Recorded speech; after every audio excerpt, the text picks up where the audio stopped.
نحمده ونستعينه ونستغفره ونعوذ بالله من شرور أنفسنا ومن سيئات أعمالنا من يهد الله فلا مضل له ومن يضلله فلا هادي له ونشهد أن لا إله إلا الله وحده لا شريك له ونشهد أن سيدنا وحبيبنا ومولانا محمدا عبده ورسوله الذي أرسله بالحق بشيرا ونذيرا وداعيا إلى الله بإذنه وسراجا منيرا فقد قال الله تعالى في كلامه المجيد وفرقانه الحميد أعوذ بالله من الشيطان الرجيم بسم الله الرحمن الرحيم إن الله وملائكته يصلون على النبي يا أيها الذين آمنوا صلوا عليه وسلموا تسليما اللهم صل على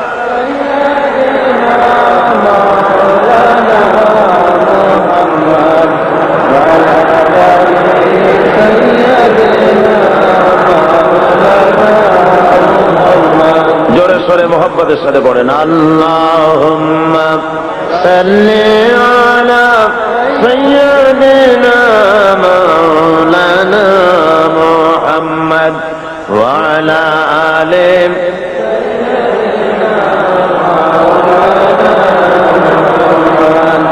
نسیم جانب بطحا گزر کن زحوالم محمد را خبر کن بلغ العلا بکمالہ کشف الدجا بجمالہ حسنت جمیع خصالہ صلو علیہ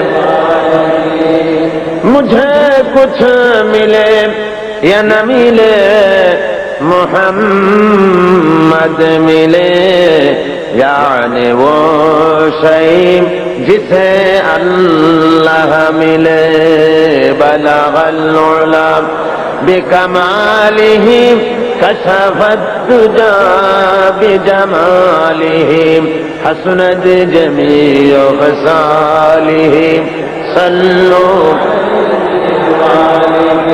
یہ تیری معراج تھی کہ تو لوح قلم تک پہنچا اور میری معراج ہے کہ میں تیرے قدم تک پہنچا بلغ العلا بکمالہ کشف الدجا بجمالہ حسنت جمیع خصالہ صلو علیہ اللہم آمین ربنا ظلمنا أنفسنا وإن لم تغفر لنا وترحمنا لنكونن من الخاسرين ربنا العالمين চট্টগ্রাম ইসলামী সমাজ কল্যাণ পরিষদ কর্তৃক আয়োজিত 5 দিন ব্যাপী তাফসীরুল কোরআনের মাহফিল লক্ষ লক্ষ মুসলমান নরনারী কয়েকবার দুরূদ ও সালাম পড়ে তোমার দরবারে হাত তুলেছি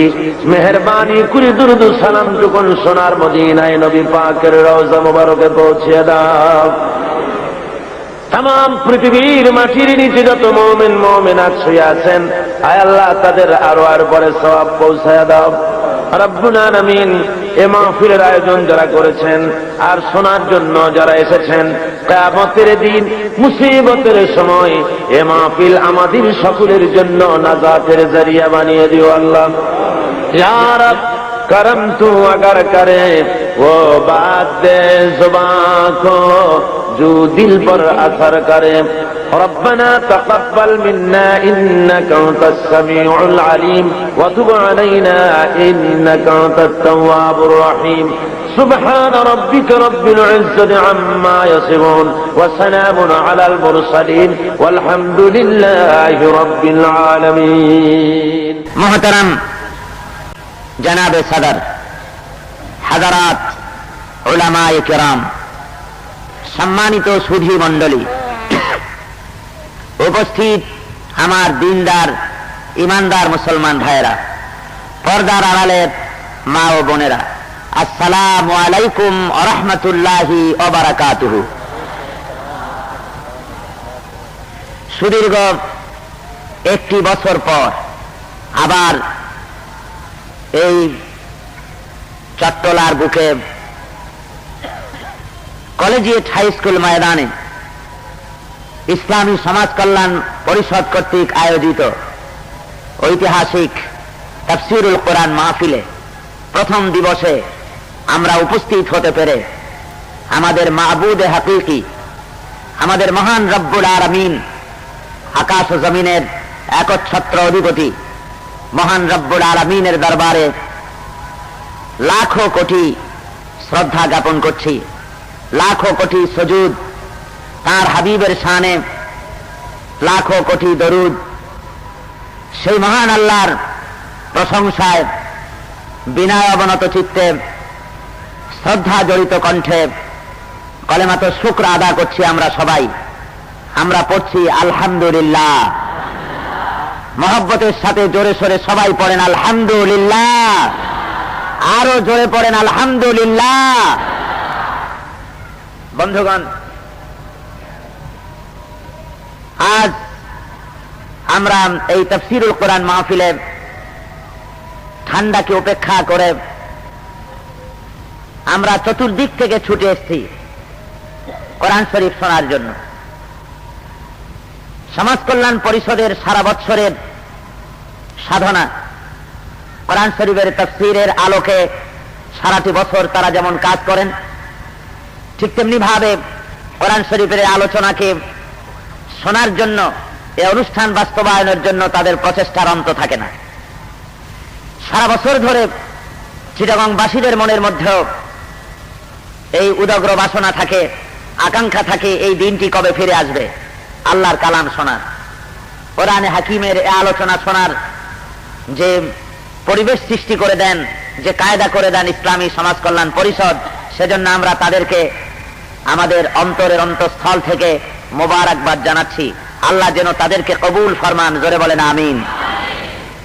লক্ষ লক্ষ জনতাকে যারা দ্বীনের কথা শোনান, কোরআনের কথা শোনান, নিজেরা আমল করেন, অপরকে আমল করাবার ব্যাপারে উদ্বুদ্ধ করেন, আল্লাহ যেন কিয়ামতের দিন তাদেরকে দুনিয়ায় এমন জীবন যাপন করার তৌফিক দেন যাতে করে কিয়ামতের দিন আল্লাহ রাব্বুল আলামিন তাদের জন্য জাহান্নামের আগুনকে হারাম করে দেন। এরপরে আমরা শুকরিয়া আদায় করব এই মাঠ ব্যবহার করার জন্য যারা সুযোগ দেন। চট্টগ্রাম কলেজিয়েট হাই স্কুল কর্তৃপক্ষ তারা যে তাদের এই মাঠকে কোরআন শরীফের আলোচনার জন্য ছেড়ে দিয়েছেন, যারা এই কাজটির মধ্যে সংশ্লিষ্ট আছেন, যারা এতটুকু সহযোগিতা করেন, সহমর্মিতা দেখান, এই মাঠকে ব্যবহার করার সুযোগ দেন, আমরা তাদের জন্য দোয়া করি আল্লাহ রাব্বুল আলামিন কোরআন শরীফের নূর দিয়ে তাদের জীবনকে যেন মুনাওয়ার করে দেন। সবাই বলুন আমিন। এই হাই স্কুলের শিক্ষক, এই হাই স্কুলের কমিটির সঙ্গে জড়িত এবং হাই স্কুলে যারা পড়াশোনা করছে, আল্লাহ সকলকে যেন দ্বীনের মুজাহিদ বানায় দেন, জোরে বলেন আমিন। আল্লাহ রাব্বুল আলামিন এ দেশের জাতীয় নেতৃত্ব দেওয়ার মতো, দেশের জনগণকে আশা আকাঙ্ক্ষার প্রতিফলন হিসাবে তাদের দাবি মেটানোর জন্য সঠিক নেতৃত্ব দেওয়ার মতো দ্বীনি মুজাহিদ এই স্কুল থেকে যেন আল্লাহ তৈরি করে দেন, জোরে বলেন আমিন। বন্ধুগণ, এরপরে এসব শুকরিয়া আদায় করার পর মহান আল্লাহ রাব্বুল আলামিনের শুকরগুজার হচ্ছি যে তিনি আমাদেরকে এমন এক মহান কিতাব দান করেছেন, যে কিতাব অবিকল অকৃত্রিম উপায়ে আজ পর্যন্ত আছে দুনিয়ার বুকে এবং কিয়ামত পর্যন্ত থাকবে। এই কোরআন শরীফ আমাদের জন্য আশা আকাঙ্ক্ষার একমাত্র আলোকবর্তিকা। কোরআনই দিতে পারবে আমাদের জন্য পথের দিশা।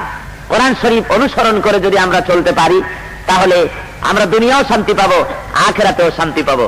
সে কোরআন শরীফ আমাদের কাছে যে আল্লাহ অকৃত্রিম উপায়ে আমাদের কাছে রেখে দিয়েছেন, এজন্য আল্লাহর দরবারে আমরা শুকরগুজার হচ্ছি। সবাই পড়ুন আলহামদুলিল্লাহ, মহব্বতের সাথে জোরে সোরে সবাই পড়েন আলহামদুলিল্লাহ।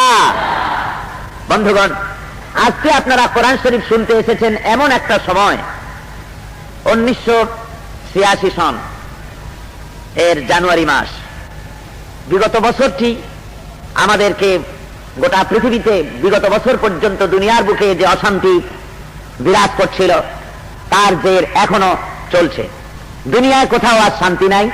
আমরা যখন এখানে বসছি, তখন এই সময় দক্ষিণ ভিয়েতনামে মানুষে মানুষে হানাহানি হচ্ছে, মারামারি কাটাকাটি হচ্ছে, রক্তারক্তি হচ্ছে। আমেরিকা লিবিয়ার উপরে অর্থনৈতিক অবরোধ সৃষ্টি করেছে। ফিলিপিনে মুসলমানদের উপরে অত্যাচার চলছে, বার্মার মুসলমানদের উপরে অত্যাচার চলছে, আফগানিস্তানের মুসলমানরা মার খাচ্ছে। ইরাক এবং ইরানের যুদ্ধে মুসলমান এবং তাদের সম্পদ শেষ হয়ে যাচ্ছে। ফিলিস্তিনি মুসলমানেরা আজও পর্যন্ত তাদের পা রাখার মতো জমিন ফিরে পায়নি। লুবনান, বেইরুতে আগুন জ্বলছে, ইথিওপিয়ায় মানুষেরা মরছে। আজকে গোটা পৃথিবী একটা উত্তপ্ত কড়াইয়ের মতো অবস্থা হয়েছে। গোটা দুনিয়াটা, গোটা বিশ্ব আজ একটা উত্তপ্ত কড়াই, আর আমরা যেন মানুষেরা সেই উত্তপ্ত কড়াইয়ের উপরে কই মাছের মতো ফ্রাই হচ্ছি, মুরগির মতো রোস্ট হচ্ছি। বৃহৎ শক্তিগুলি তারা ছোট ছোট দেশগুলির উপরে আগ্রাসন মনোভাব নিয়ে, আগ্রাসী মনোভাব নিয়ে, সাম্রাজ্যবাদী মনোভাব নিয়ে ছোট ছোট দেশগুলির উপরে ঝাঁপিয়ে পড়ছে, তাদেরকে শেষ করে দিচ্ছে। বৃহৎ দেশগুলি ছোট ছোট দেশগুলির সাথে মারামারি, যুদ্ধ বিগ্রহ বাধায় দিয়ে অস্ত্রপাতি বিক্রয় করার জন্য মার্কেট খুলে বসেছে। সুতরাং আজকে আমরা দেখতে পাচ্ছি যে গোটা দুনিয়াটা একটা অশান্তির দাবানল জ্বলছে বিশ্ব জুড়ে। এই দাবানল থেকে শান্তি পাওয়ার লক্ষ্যে দুনিয়ায় যথেষ্ট প্রচেষ্টা চলতেছে। শান্তি কেমনে হবে? লোকেরা যে শান্তি চায় না এমন নয়, অশান্তি যে সৃষ্টি হচ্ছে, এই অশান্তি থেকে পৃথিবীর মানুষকে, ক্ষুধা দারিদ্র থেকে মানুষকে বাঁচাবার জন্য, যুদ্ধ বিগ্রহ থেকে দুনিয়াটাকে শান্তি দেওয়ার জন্য কিছু সংখ্যক লোক নিশ্চয়ই চিন্তা করছেন, সাধনা করছেন। সেই সাধনার ফলশ্রুতি হিসেবে আমরা দেখেছি সেন্টর, সিয়াটর, আসিয়ান থেকে শুরু করে সার্ক পর্যন্ত পৃথিবীর মধ্যে বিভিন্ন দেশে বহু সময় বহু সংগঠন তৈরি হয়েছে, সংস্থা তৈরি হয়েছে শান্তি প্রতিষ্ঠার লক্ষ্যে। কিন্তু কই সেই সোনার হরিণটি, শান্তি নামক সেই সোনার হরিণটি আমরা হাতে পাইনি। কি বলেন, ঠিক না? যদিও সাব গেমসে গভর্নমেন্ট জনগণের সামনে একটা মিশুক নামক ছোট্টি হরিণ দিয়েছে, কিন্তু সোনার সেই হরিণটি, শান্তির সেই সোনার হরিণ পৃথিবীর মানুষ পায়নি। বহু রকমের বৈঠক হয়েছে। বৈঠক শেষে যখন তারা নিজ নিজ দেশে ফিরে গিয়েছেন, এয়ারপোর্টে সাংবাদিকরা জিজ্ঞেস করেছেন, আপনাদের এই শান্তি মিশন কিভাবে কি হলো, আমাদের শোনান। ওনারা বলেন যে আমাদের শান্তি মিশন অত্যন্ত ফলপ্রসূ হইয়াছে। কি ফলপ্রসূ হইয়াছে সেটা আমরা সেখানে উপস্থিত না থাকলেও আমরা টিভি দেখে, পত্রিকা পড়ে যতটুকু বুঝি, সেটা সফলতা অর্জন করেছে ভালো ভালো খাবার খেয়ে, ভালো জায়গায় থেকে, এবং যুবতী মহিলাদের সাথে উষ্ণ করমর্দন দিয়ে এ বৈঠক অত্যন্ত সার্থকতায় পর্যবসিত হয়েছে, কোনো সন্দেহ নাই।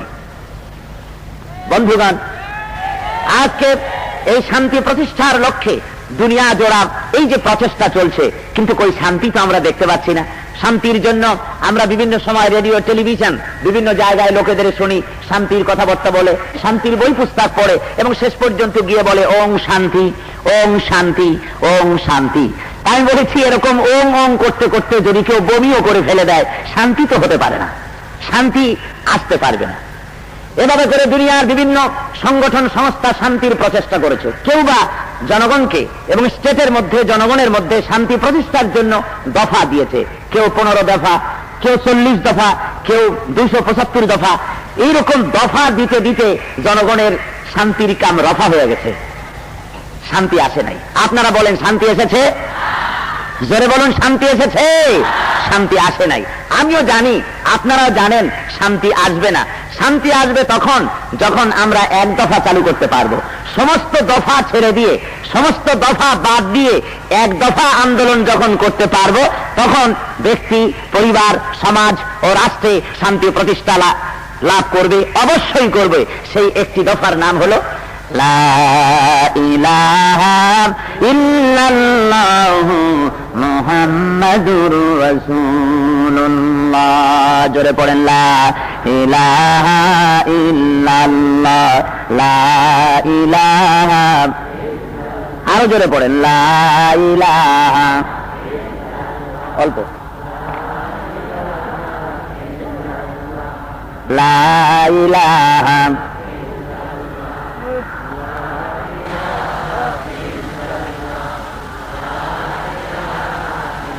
একেবারে কম দিবা, লা ইলাহা ইল্লাল্লাহু মুহাম্মাদুর রাসূলুল্লাহ। সরওয়ারে কায়নাত, ফখরে দো আলম, সৈয়দুল মুরসালিন, আশরাফুল আম্বিয়া, রাহমাতুল লিল আলামিন, সাহেবে কাবা ওয়া কাউসাইন, জনাবে মুহাম্মদুর রাসূলুল্লাহ সাল্লাল্লাহু আলাইহি ওয়াসাল্লাম পৃথিবীর বুকে যে আন্দোলন করেছিলেন সেটা এক দফারই আন্দোলন ছিল। সেই এক দফা আন্দোলন করে আল্লাহর নবী পৃথিবীর বুকে যে শান্তি প্রতিষ্ঠা করেছিলেন, সেই শান্তি আকাশ আর কোনোদিন দেখেনি, জমিনও আর কোনোদিন দেখেনি। সেই শান্তি প্রতিষ্ঠা হয়েছিল এমন, যার ফলে আল্লাহর নবী বলেছিলেন, খায়রুল কুরুনে কারনি, সর্বশ্রেষ্ঠ যুগ আমার যুগ, আমার যুগের চাইতে শ্রেষ্ঠ যুগ এর পূর্বে আর কখনো হয়নি। যারা বলেন সুবহানাল্লাহ। চুরি ডাকাতি, ছিনতাই রাহাজানি, হত্যা ধর্ষণ, পাশবিকতা, অসামাজিক কার্যকলাপ সবকিছু দুর্বৃত্ত হয়ে গিয়ে নিরাপত্তাপূর্ণ, ভীতিহীন, শোষণমুক্ত একটি নতুন পৃথিবী তৈরি হয়েছিল, যার দ্বারা মানুষ আরামে সুখে শান্তিতে বসবাস করেছিল। আবার সেই শান্তি পৃথিবীর বুকে রাসূল যেমন করেছিলেন, ঠিক সেইভাবে আবার দুনিয়ার বুকে শান্তি আসতে পারে। জোরে বলেন পারে কিনা, আরো জোরে বলুন পারে কিনা। বিশ্বাস করেন আপনারা? নিশ্চয়ই আবারও সেই শান্তি প্রতিষ্ঠা হতে পারবে। সেই শান্তি প্রতিষ্ঠা হতে পারবে কি হলে? তা হতে পারবে একমাত্র কোরআন শরীফ অনুযায়ী, কোরআন এবং সুন্নাহ অনুযায়ী যদি আমরা আবার সেই এক দফা ভিত্তিক আন্দোলন শুরু করি। কারো আইন মানি না, কারো বিধান মানি না, কারো শাসন মানি না, আল্লাহ ছাড়া আর আদর্শ কেউ নাই জনাবে মুহাম্মদুর রাসূলুল্লাহ সাল্লাল্লাহু আলাইহি ওয়াসাল্লাম ছাড়া। এই পথে যদি আমরা ফিরে আসতে পারি, তাহলে দুনিয়ার বুকে আবারও শান্তি ফিরে আসতে পারে। আসুন এই কথাগুলি বিস্তারিতভাবে আল্লাহ রাব্বুল আলামিনের কথা থেকে আমরা জানতে চেষ্টা করি। আপনারা সময় আমার সঙ্গে ওই প্রতি বছরের মতো আজও আল্লাহর কাছে শয়তানের ওয়াসওয়াসা থেকে পানাহ নেই, আমরা একসঙ্গে পড়বো। যেহেতু শয়তানের ওয়াসওয়াসা থেকে পানাহ কিন্তু কেউ দিতে পারে না। জোরে বলেন পারে নাকি? আরো জোরে বলেন পারে? যত রকমের অস্ত্রপাতি থাকুক, সমস্ত অস্ত্রপাতি যদি আপনি শয়তানের দিকে ফিরায় ধরেন, উপরে নিচে চতুর্দিকে, যে শয়তান থেকে আপনি মুক্ত থাকবেন, তা আপনার অস্ত্রের ভয়তে বুঝি শয়তান আসবে না নাকি? শয়তানকে তো আপনি মারতেই পারবেন না। শয়তান থেকে কেউ নিরাপদ নয়, পয়গম্বর ছাড়া, আম্বিয়া আলাইহিমুস সালাম তারা ছাড়া শয়তান থেকে কেউ নিরাপদ নয়। শয়তান যে কোনো মুহূর্তে মানুষকে ওয়াসওয়াসা দিতে পারে, মানুষকে ওয়াসওয়াসা দিয়ে বিভ্রান্ত করতে পারে। সুতরাং আল্লাহর কালাম শুনতে এসেছেন যেন আপনাকে শয়তান কোরআন শরীফ শোনা থেকে বঞ্চিত না করে। শয়তানের কানে ধরে এক টান মারবে, অমনি আর একদিকে তাকায়, এদিকে এক ধরে টান দেবে, ওইদিকে তাকাবে, শেষে গলা ধরে ঠেলা মারবে, উঠে হাঁটা করবে। এই ধরনের শয়তান আপনাকে চাইবে যাতে করে আপনি ধারাবাহিক কথাগুলি শুনতে না পারেন। আর ধারাবাহিক যদি না শোনেন, তাহলে তো কথা শোনার কোনো গুরুত্বই থাকবে না। কথা বুঝতে পেরেছেন?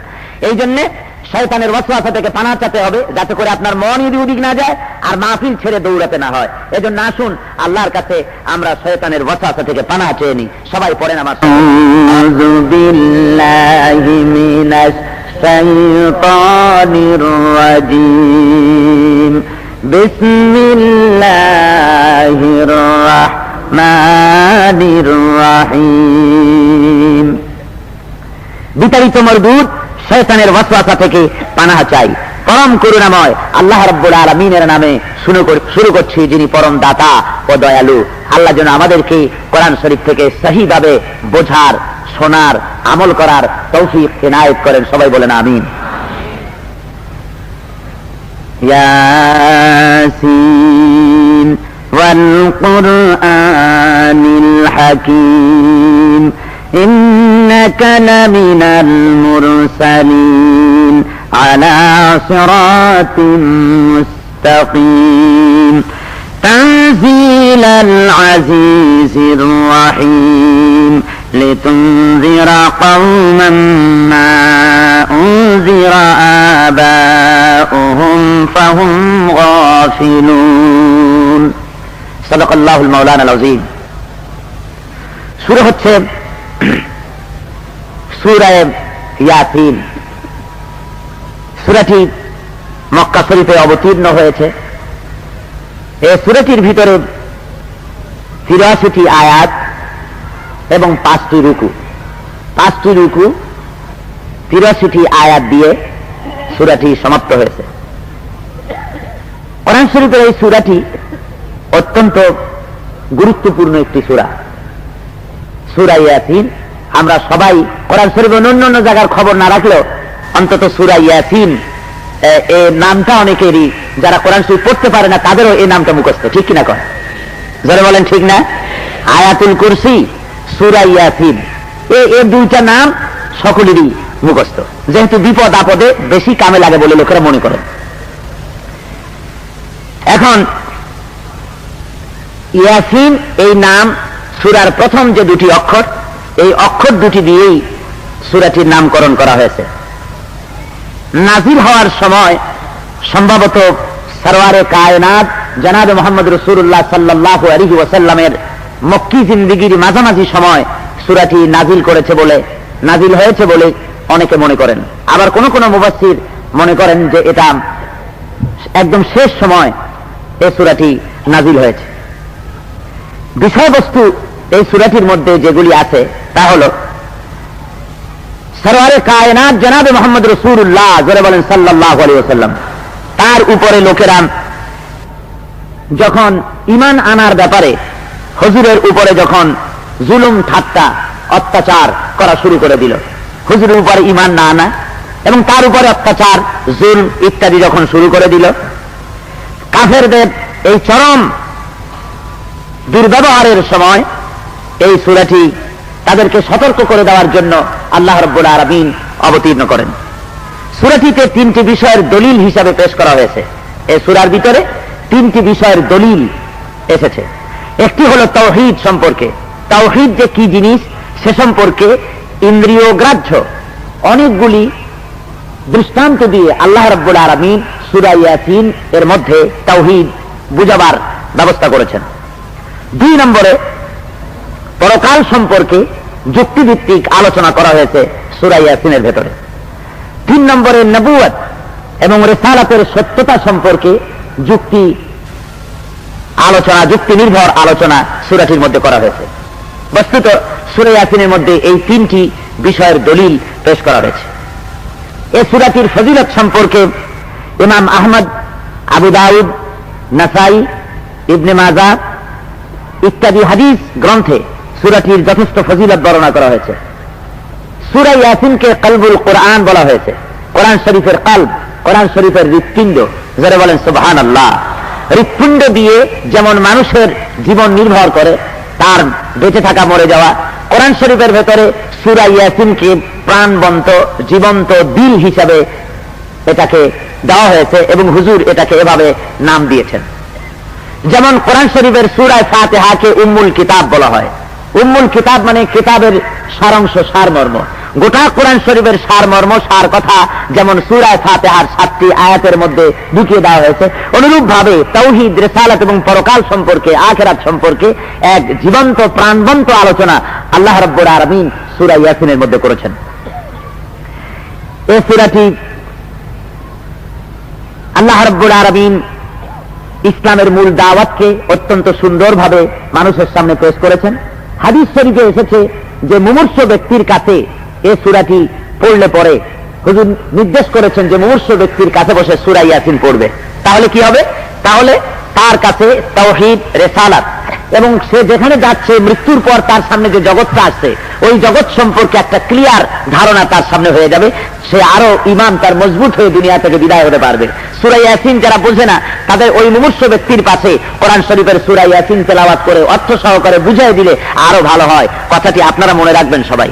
আপনাদের মা বাবা আত্মীয় স্বজন মুমূর্ষ অবস্থায় যখন থাকবে, তাদের সামনে মুমূর্ষ অবস্থা যখন আসবে, তখন তাদের কাছে বসে কোরআন শরীফ থেকে সূরা ইয়াসিন তেলাওয়াত করবেন এবং অর্থ সহকারে তাদের বুঝিয়ে দিবেন। আল্লাহ যদি কিসমতে রাখেন তো এটা শোনার ওসিলায় আল্লাহ তাকে ঈমানের মওতও দিতে পারেন। জোরে বলেন আমিন। এরপরে এর আরো ফজিলত হলো, সূরা ইয়াসিনের আরো ফজিলত হলো এই যে সূরা ইয়াসিন যদি একবার পড়া হয়, সূরা ইখলাস একবার পড়লে কোরআন শরীফ 3 বার খতম করার মতো সওয়াব আল্লাহ দান করেন। আর সূরা ইয়াসিন একবার আগাগোড়া একবার পড়লে পরে 10 বার কোরআন শরীফ খতম করার সওয়াব আল্লাহ রাব্বুল আলামিন দান করেন। জোরে বলেন সুবহানাল্লাহ। এখন আলোচনা শুরু হচ্ছে। সূরাটির প্রথমেই বলা হয়েছে ইয়াসিন। হযরত ইবনে আব্বাস এবং হযরত ইকরামা রাদিয়াল্লাহু তাআলা আনহুমা সহ অন্যান্য মুফাসসির তারা বলেছেন ইয়াসিন অর্থাৎ হে মানুষ। আবার কোন কোন তাফসীর কারক মুফাসসিরিনে কেরাম তারা ইয়াসিন অর্থ করেছেন ইয়া সাইয়্যিদ অর্থাৎ হে নেতা। হে নেতা বলে আল্লাহ রাব্বুল আলামিন হুজুর সাল্লাল্লাহু আলাইহি সাল্লামকে সম্বোধন করছেন। জোরে বলেন সুবহানাল্লাহ। এটা অধিকাংশ মুফাসসিরিনে কেরাম তারা বলছেন যে ইয়াসিন মানে ইয়া সাইয়্যিদ অর্থাৎ হে নেতা। আল্লাহ হুজুরকে এভাবে সম্বোধন করছেন। মূলত আল্লাহ রাব্বুল আলামিন কোরআন শরীফে হুজুরকে ইজ্জত দিয়েছেন বড় সাংঘাতিক। দুনিয়ার যত পয়গম্বরদেরকে আল্লাহ ডেকেছেন, আমি এ ব্যাপারে আপনাদের সামনে বিগত তাফসীর মাহফিলগুলিতে আপনাদের সামনে আলোচনা করেছি। যখনই কোন পয়গম্বরকে আল্লাহ ডাকার দরকার হয়েছে, আল্লাহ নাম ধরে ধরে ডেকেছেন, কিন্তু হুজুরকে নাম ধরে ডাকেন নাই। কি বলেন, ঠিক না? যখনই কাউকে ডাকার দরকার হয়েছে আল্লাহ নাম ধরে ডেকেছেন। যেমন হযরত আদম আলাইহিস সালামকে ডাকার দরকার হলো আল্লাহ নাম ধরে ডাকছেন, ইয়া আদাম উসকুন আনতা ওয়া যাওজুকাল জান্নাহ। হযরত আদম আলাইহিস সালামকে ডেকে বলেন, হে আদম, তুমি আর তোমার স্ত্রী জান্নাতের ভেতরে বসবাস করো। নাম ধরে আল্লাহ ডাকলেন।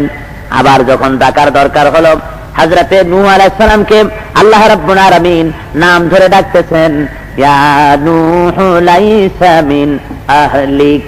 হে নূহ, নূহ আলাইহিস সালামকে আল্লাহ ডেকে বলছেন যে তুমি যাকে ছেলে বলে পরিচয় দিচ্ছ এ তোমার আহাল নয়। এমনি করে আল্লাহ যাকে ডাকতেছেন নাম ধরে ডাকতেছেন। উলুল আযম পয়গম্বর, জবরদস্ত পয়গম্বর হযরত মূসা আলাইহিস সালামকে আল্লাহ নাম ধরে ডেকেছেন, ওয়া মা তিলকা বিয়ামিনিকা ইয়া মূসা। হে মূসা, তোমার ডান হাতে ওটা কি? হযরত মূসাকে নাম ধরে ডেকেছেন। ডাকার দরকার হয়েছে হযরত ইব্রাহিম আলাইহিস সালামকে, আল্লাহ রাব্বুল আলামিন তাকেও নাম ধরে ডেকেছেন। وَنَادَيْنَاهُ أَن يَا إِبْرَاهِيمُ قَدْ صَدَّقْتَ الرُّؤْيَا إِنَّا كَذَلِكَ نَجْزِي الْمُحْسِنِينَ।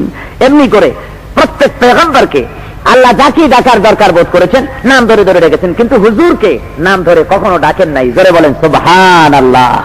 আরো জোরে বলেন সুবহানাল্লাহ।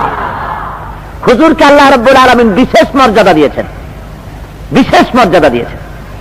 যখনই ডাকার দরকার হয়েছে তখন আল্লাহ নতুন নতুন সুন্দর সুন্দর নামে ডেকেছেন। যেমন আল্লাহর নবী বলেছেন, যেই বছর হযরতে খাদিজাতুল কুবরা রাদিয়াল্লাহু তাআলা আনহা ইন্তেকাল করলেন, ওই একই বছরে চাচা আবু তালেব তিনিও বিদায় হয়ে গেলেন। এই বছরটা ছিল আমার জন্য দুঃখের বছর, শোকের বছর। মুসলমানেরা কাফেরদের ভয়তে দিনের বেলায় আমার সঙ্গে দেখা করতে পারত না। আমি বড় বিমর্ষ হয়ে পড়লাম। আমি তখন বড় চিন্তায় পড়ে গেলাম।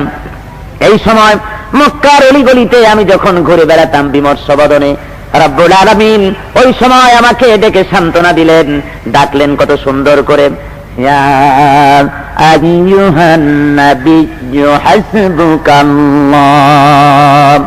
ও নবী, আপনি কেন মুখ মলিন করে আছেন? আপনার কিসের চিন্তা? আমি আল্লাহ আপনার জন্য যথেষ্ট। সুবহানাল্লাহ।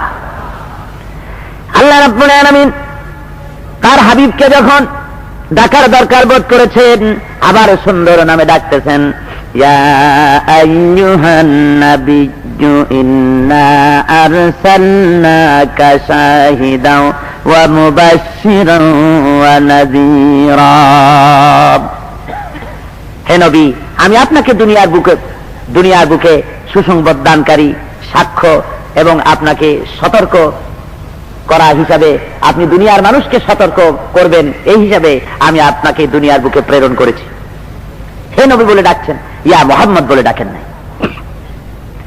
আবার যখন ডাকার দরকার হলো, আল্লাহ রাব্বুল আলামিন সুন্দর করে ডাকতেছেন, ইয়া আইয়ুহার রাসূল বাল্লিগ মা উনজিলা ইলাইক। হে রাসূল, প্রচার করুন সেই জিনিস যেটি আমি আপনার প্রতি অবতীর্ণ করেছি। আল্লাহ রাব্বুল আলামিন এমনি করে সুন্দর করে ডাকতেছেন। নবী আমার চাদর মুড়ি দিয়ে, কম্বল মুড়ি দিয়ে ঘুমিয়ে আছেন। আল্লাহ রাব্বুল আলামিন জিবরাইলকে পাঠাইয়া দিলেন হুজুরকে জাগাবার জন্য, উঠাবার জন্য। ওহী নিয়ে এসেছেন, চাদর গায়ে দিয়ে হুজুর ঘুমিয়ে আছেন, হুজুর শুয়ে আছেন। হযরতে জিবরাইল এসেছেন, আল্লাহ ওহী নিয়ে নাম ধরে ডাকলেন না, আল্লাহ ওহী নাজিল করলেন এইভাবে, ইয়া আইয়ুহাল মুদ্দাসসির কুম ফাআনজির। হে বস্ত্র আচ্ছাদনকারী, ওঠো এবং জনগণকে সতর্ক করো। সুবহানাল্লাহ। হে বস্ত্র আচ্ছাদনকারী, ইয়া মুহাম্মদ নয় সাল্লাল্লাহু আলাইহি ওয়াসাল্লাম, হে বস্ত্র আচ্ছাদনকারী, হে চাদর মুড়ি দিয়ে শুয়ে আছো যে, ওঠো, কুম ফাআনজির। মানুষকে সতর্ক বাণী শোনাও, মানুষকে ভয় দেখাও, ভীতি প্রদর্শন করো, তার পরিণতি। ওয়া রাব্বাকা ফাকাব্বির ওয়া সিয়াবাকা ফাতাহহির। এমনি করে সুন্দর সুন্দর নামে আল্লাহ তার হাবিবকে ডেকেছেন, কখনো নাম ধরে ডাকেননি। ভাইরা আমার, এইভাবে করে ইয়াসিন বলে আল্লাহ রাব্বুল আলামিন তার হাবিবকে ডাকলেন। ডেকে কি বলছেন? ওয়াল কুরআনিল হাকীম ইন্নাকা লামিনাল মুরসালিন। পড়েন সবাই আমার সাথে, ইয়াসিন ওয়াল কুরআনিল হাকীম ইন্নাকা লামিনাল মুরসালিন। হুজুরকে ডেকে আল্লাহ বলছেন, কোরআনের বিজ্ঞানময় কোরআনের শপথ, ইন্নাকা লামিনাল মুরসালিন, নিঃসন্দেহে আপনি রসুলগণের একজন। বিজ্ঞানময় কোরআনের শপথ, আপনি রসুলগণের একজন। এর কারণ কি? এ কথা কেন বলছেন? হুজুর কি তার রিসালাত সম্পর্কে সন্দিহান হয়েছেন যে আমি সত্যিই রসুল কিনা? এই জন্য আল্লাহ স্মরণ করিয়ে দিচ্ছেন যে হে রসুল, বিজ্ঞানময় কোরআনের শপথ, আপনি কিন্তু রসুলদের একজন, এ কথা স্মরণ করিয়ে দিচ্ছেন না। কাফেরেরা সেই সময় আল্লাহ রসুলকে স্বীকার করত, তারা রসুলকে মানত না। তারা বলতো যে কোরআন এটা তৈরি করা।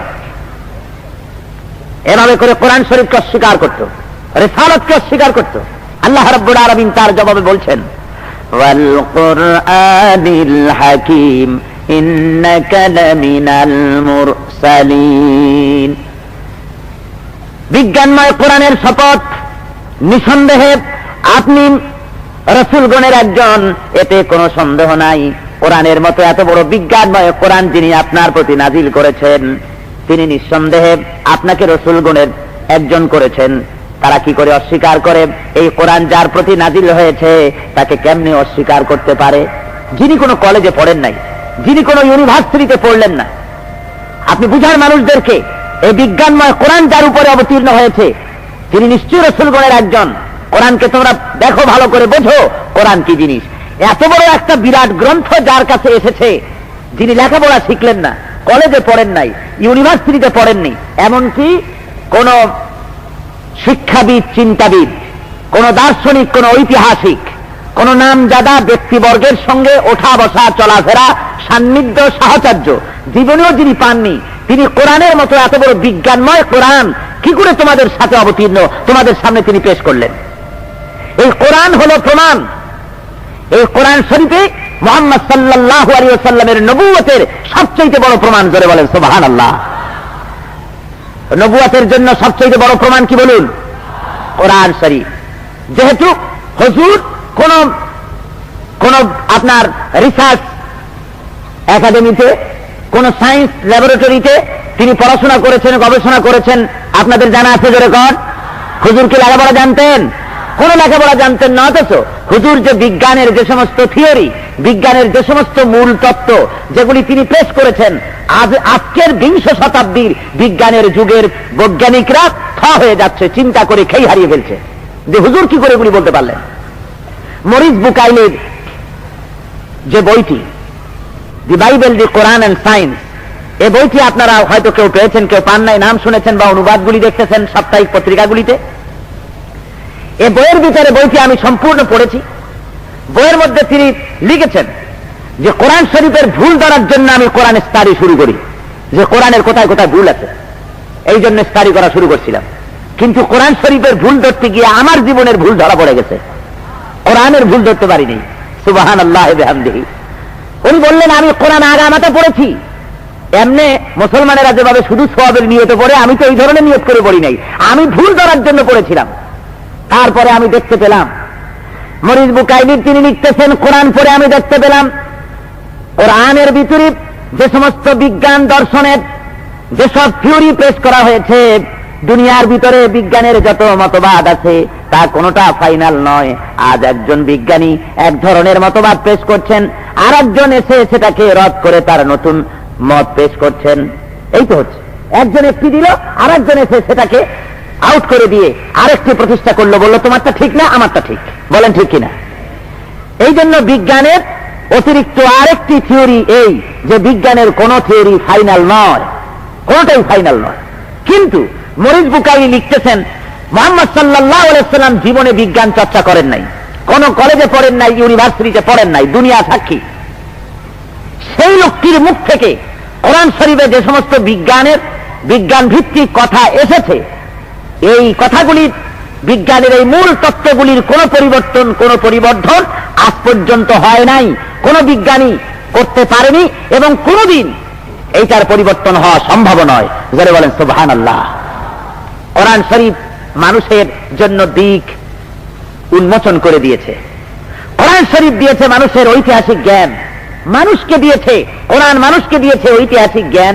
অনুরূপ ভাবে মানুষকে দিয়েছে বিজ্ঞানের মূল তত্ত্বগুলি, মানুষকে দিয়েছে তার চলার পথের দিশা। যেমন এই কোরআন শরীফ প্রাগ ঐতিহাসিক ঘটনাবলী হুজুরের মাধ্যমে, কোরআন শরীফ হুজুরের মাধ্যমে জনগণের সামনে পেশ করেছে। 6ষ্ঠ শতাব্দী পর্যন্ত পৃথিবীর মানুষ সেই সব ইতিহাস জানতো না, যেসব ইতিহাস মুহাম্মদ সাল্লাল্লাহু আলাইহি সাল্লামের মুখ থেকে আল্লাহ পেশ করিয়েছেন। আপনারা দেখুন, 40 বছর বয়সের পরে হুজুর যখন তাওহীদ, রিসালাত, আখিরাত এবং গুরুত্বপূর্ণ বক্তব্যগুলো রাখতে লাগলেন, লোকেরা খেই হারিয়ে ফেললো, চিন্তা করে তারা দিশা করতে পারে না যে এই সব কথা তিনি কোত্থেকে আমদানি করতেছেন। জীবনেও তো আমরা এই সব কথাবার্তা শুনি নাই, মূল্যবান কথাগুলি। আল্লাহ রাব্বুল আলামিন বলেন, ওই যুগে লোকেরা হযরত নূহ আলাইহিস সালামের ঘটনা, হযরত মূসা আলাইহিস সালামের ঘটনা, ফিরআউন নমরুদের ঘটনা বিকৃতভাবে কিছু কিছু জানতো, সঠিকভাবে কিছুই তারা জানতো না। আল্লাহ বলেন, ও নবী, তিলকা মিন আম্বাইল গায়বি নূহিহি ইলাইকা মা কুনতা তা'লামুহা আনতা ওয়ালা কওমুকা মিন ক্বাবলি হাযা। এগুলি সব আমি ওহী দিয়ে, ওহী নাযিল করে আপনার কাছে ওহীর জ্ঞান দিয়ে আমি আপনাকে সব ঐতিহাসিক ঘটনা বলি জানিয়েছি। এসব ঘটনা আপনিও জানতেন না, আপনার কওমও জানতো না, কেউ জানতো না। আমি ওহী দিয়ে আপনাকে সমস্ত ঘটনা বলি সম্পর্কে আপনাকে জানিয়েছি। হযরত ইউসুফ আলাইহিস সালামের ঘটনা সম্পর্কে লোকেরা শুধু শুনেছে, তাও বিকৃত রকম শুনেছে, পরিপূর্ণ ঘটনা জানতো না। আল্লাহ হযরত ইউসুফ আলাইহিস সালামের সম্পূর্ণ ঘটনা কোরআন শরীফের মধ্যে বলে তারপরে গিয়ে শোনাচ্ছেন। যালিকা মিন আম্বাইল গায়বি নূহিহি ইলাইকা ওয়া মা কুনতা লাদাইহিম ইয আজমাউ আমরাহুম ওয়া হুম ইয়ামকুরুন। এসবগুলি ওহীর মাধ্যমে আমি আপনাকে জানিয়েছি। হযরত ইউসুফ আলাইহিস সালামের তার ভাইরা হযরত ইউসুফের বিরুদ্ধে কি সব ষড়যন্ত্র করেছিল, আপনি সেখানে উপস্থিত ছিলেন না, অথচ আমি আপনার মুখ দিয়ে এসব সমস্ত ঘটনা ওহীর মাধ্যমে জানিয়েছি। জোরে বলেন সুবহানাল্লাহ। সব ওহীর মাধ্যমে আপনাকে আমি জানিয়েছি, আপনিও জানতেন না, আপনার কওমও জানতো না। এসব ঐতিহাসিক ঘটনা হযরত মূসা আলাইহিস সালামের ঘটনা আল্লাহ রাব্বুল আলামিন কোরআন শরীফের মধ্যে বর্ণনা করে নবী আল্লাহ রাব্বুল আলামিন শোনায় দিচ্ছেন, ওয়া মা কুনতা বিজানিবিল গারবি ইয কাদাইনা ইলা মূসাল আমর ওয়া মা কুনতা মিনাশ শাহিদিন। সিনাই পর্বতের এই পশ্চিম প্রান্তে মূসা আলাইহিস সালামের সাথে কি ঘটনা ঘটেছিল, আমি তাকে কি নির্দেশ করেছিলাম, আপনি সেখানে উপস্থিত ছিলেন না। অথচ আমি ওহীর মাধ্যমে জিবরাইল পাঠায় দিয়ে এই সমস্ত ঘটনা আপনাকে জানিয়েছি, আপনার মাধ্যমে গোটা বিশ্ববাসীকে জানিয়েছি। আপনিও জানতেন না, আপনার লোকেরাও জানতো না, আমি জানিয়েছি ওহীর মাধ্যমে। এভাবে করে প্রাগৈতিহাসিক ঘটনা বলি আল্লাহ রাব্বুল আলামিন জানিয়েছেন। দুনিয়ার বুকে যত মতবাদ আজ পর্যন্ত সৃষ্টি হয়েছে, যে সমস্ত কথা এসেছে বিশ্বলোক সম্পর্কে, ঊর্ধ্ব লোক সম্পর্কে, দুনিয়া সম্পর্কে, আকাশ সম্পর্কে, জমিন সম্পর্কে, সূর্য সম্পর্কে যত বক্তব্য সব কোরআন শরীফ সঠিক বক্তব্য পেশ করেছে। দুনিয়ার মানুষ নিজেরা সঠিক বক্তব্য পেশ করতে কি করে নাই, পারে নাই। মানুষ তার নিজের সৃষ্টি সম্পর্কেও রহস্য উদ্ঘাটন করতে পারেনি, পৃথিবী সম্পর্কে রহস্য উদ্ঘাটন করতে পারেনি। পৃথিবী সম্পর্কে, চাঁদ সম্পর্কে এক এক যুগ এক এক ধরনের ধারণা পেশ করেছে। এই পৃথিবী সম্পর্কে এক সময় ধারণা এরকম ছিল, চাঁদ সম্পর্কে এক সময় ধারণা ছিল যে চাঁদের মধ্যে যে কালো কালো দেখা যায় কিছু, ওই কালো হলো একটা বট গাছের মতো, ওর মধ্যে আছে একটা বুড়ি, সেই বুড়ি সেখানে বসে সুতা কাটে। ওই সুতা ঝড়ো হাওয়ার মাঝে মাঝে মধ্যে উড়ে উড়ে বিভিন্ন জায়গায় ছড়ায় পড়ে, এরকমও শোনা গেছে। পৃথিবী সম্পর্কে বলেছে মানুষেরা যে এই পৃথিবী আসলে একটা বিরাট পৃথিবী তো বটেই, এই পৃথিবীটা থাকে একটা গরুর মাথার উপরে। সেই গরু যখন মাথায় সিংহে ব্যথা পাইয়া সিং বদল যখন করতো, এক সিং থেকে আর এক সিংহে যখন পৃথিবীটা বদল করতো, তখন পৃথিবীটা কেঁপে উঠতো আর ওইটার নামই ভূমিকম্প। এ ধরনের ধারণাও করেছে।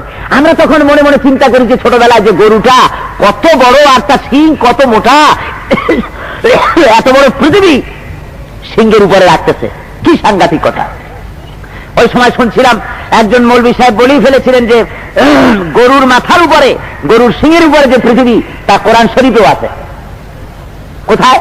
হ্যাঁ আছে, কোরআন শরীফের মধ্যে আছে, আমাল হায়াতুদ দুনিয়া ইল্লা মাতাউল গরুর। বলছেন কোরআন শরীফের আয়াতকে বুঝতে পারে নাই, গরুরকে সে মনে করেছে গরুর মাথা। বুঝলেন? এমনি করে এক এক সময় এক এক ধরনের মন্তব্য করেছে লোকেরা। কখনো বলেছে আকাশ বলতে কিচ্ছু নাই, আকাশটা হলো একটা মহাশূন্য, অনেক দূর মহাশূন্য, সেই জন্য নীলা নীলা দেখা যায়, আসলে কিছু নাই। মানুষ সম্পর্কে মন্তব্য করেছে যে মানুষ এটা আসলে হলো বানর। এ ধরনের নানান মন্তব্য লোকেরা করেছে। আল্লাহ রাব্বুল আলামিন কোরআন শরীফে তার আসল সঠিক তথ্যগুলি মানুষের সামনে পেশ করেছেন। জোরে বলেন সুবহানাল্লাহ। 1665 খ্রিস্টাব্দে sir Isaac Newton law of gravitation, মাধ্যাকর্ষণ শক্তি সম্পর্কে প্রথম তথ্য পেশ করেন দুনিয়ার বুকে। কিন্তু কোরআন শরীফ এর 1000 বছর আগে কোরআন শরীফ এ সম্পর্কে পৃথিবীর মানুষকে জানিয়েছেন, ল অফ গ্রাভিটেশন সম্পর্কে, মাধ্যাকর্ষণ সম্পর্কে। যেহেতু কোরআন আমরা আলোচনা করি কম, কোরআন শরীফ বুঝি কম, তার জন্য এই দুর্দশা হয়। কোরআন শরীফ বলছে ইন্নাল্লাহা ইউমসিকুস সামাওয়াতি ওয়াল আরদা আন তাজুলা। আল্লাহ রাব্বুল আলামিন বলেন, নিশ্চয়ই আল্লাহ রাব্বুল আলামিন নবমণ্ডল এবং ভূমণ্ডলকে আল্লাহ এমন ভাবে ধারণ করে রেখেছেন যাতে করে বিচ্ছিন্ন হওয়ার কোনো উপায় নাই। এটা বিচ্ছিন্ন হবে না। এই পৃথিবী মহাশূন্যের উপরে নেপচুন, বুধ, মঙ্গল, সূর্য, চন্দ্র, যতগুলি গ্রহ, উপগ্রহ, নক্ষত্র আদি যা আছে সবগুলি আল্লাহ রাব্বুল আলামিন ল অফ গ্রাভিটেশন, মাধ্যাকর্ষণ শক্তি, এমন একটা শক্তি রেখেছেন যা একটা আরেকটাকে আকর্ষণ করে সুন্দর করে সব ব্যালেন্স অফ পাওয়ার, ভারসাম্য রক্ষা করে প্রতিষ্ঠিত করেছেন। জোরে বলেন সুবহানাল্লাহ। ভাইরা আমার, এরপরে আল্লাহ রাব্বুল আলামিন সৌরলোকের সম্পর্কে, চন্দ্র, সূর্য সবকিছুই যে গতিশীল, এ সব যে সন্তরণ করতেছে, সব যে দৌড়াচ্ছে, এ সম্পর্কে কোপারনিকাস, গ্যালিলিও, নিউটন, আইনস্টাইন এরা যে মন্তব্য দিয়েছে, এ মন্তব্যর 1000 বছর পূর্বে, এদের জন্মের 1000 বছর পূর্বে আল্লাহ রাব্বুল আলামিন আসল তথ্য পেশ করেছেন যে চন্দ্র, সূর্য, নক্ষত্র, গ্রহ এদের অবস্থাটা আসলে কি। আমাদের পৃথিবীতে আমরা তো মাঝে মধ্যে শুনি, কেউ বলে সূর্য ঘোরে, কেউ কয় না চন্দ্র ঘোরে, কেউ কয় যে পৃথিবী ঘোরে, কেউ কয় না আমরাও মাঝে মধ্যে ঘুরি।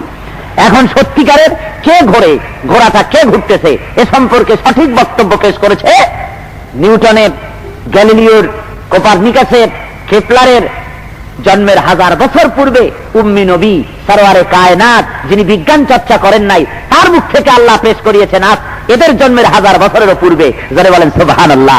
আসল তত্ত্ব, সেই তত্ত্বটি কি? আল্লাহ রাব্বুল আলামিন বলেন, লাশ-শামসু ইয়ানবাগী লাহা আন তুদরিকাল কমারা ওয়ালাল লাইলু সাবিকুন নাহার ওয়া কুল্লুন ফি ফালাকিন ইয়াসবাহুন। প্রবল জ্ঞানী হইবে যারা, আপন মনেতে বুঝিবে তাহারা, রাত্রি পারে না আগে যাইবার দিনের স্থান করি অধিকার, চন্দ্র বাদে না সূর্যের গায়েতে, সূর্য পারে না চন্দ্রকে ধরিতে, যার যে স্থান বহাল রাখিয়া ভ্রমণ করিছে গোদাকে ধরিয়া। জোরে বলেন সুবহানাল্লাহ।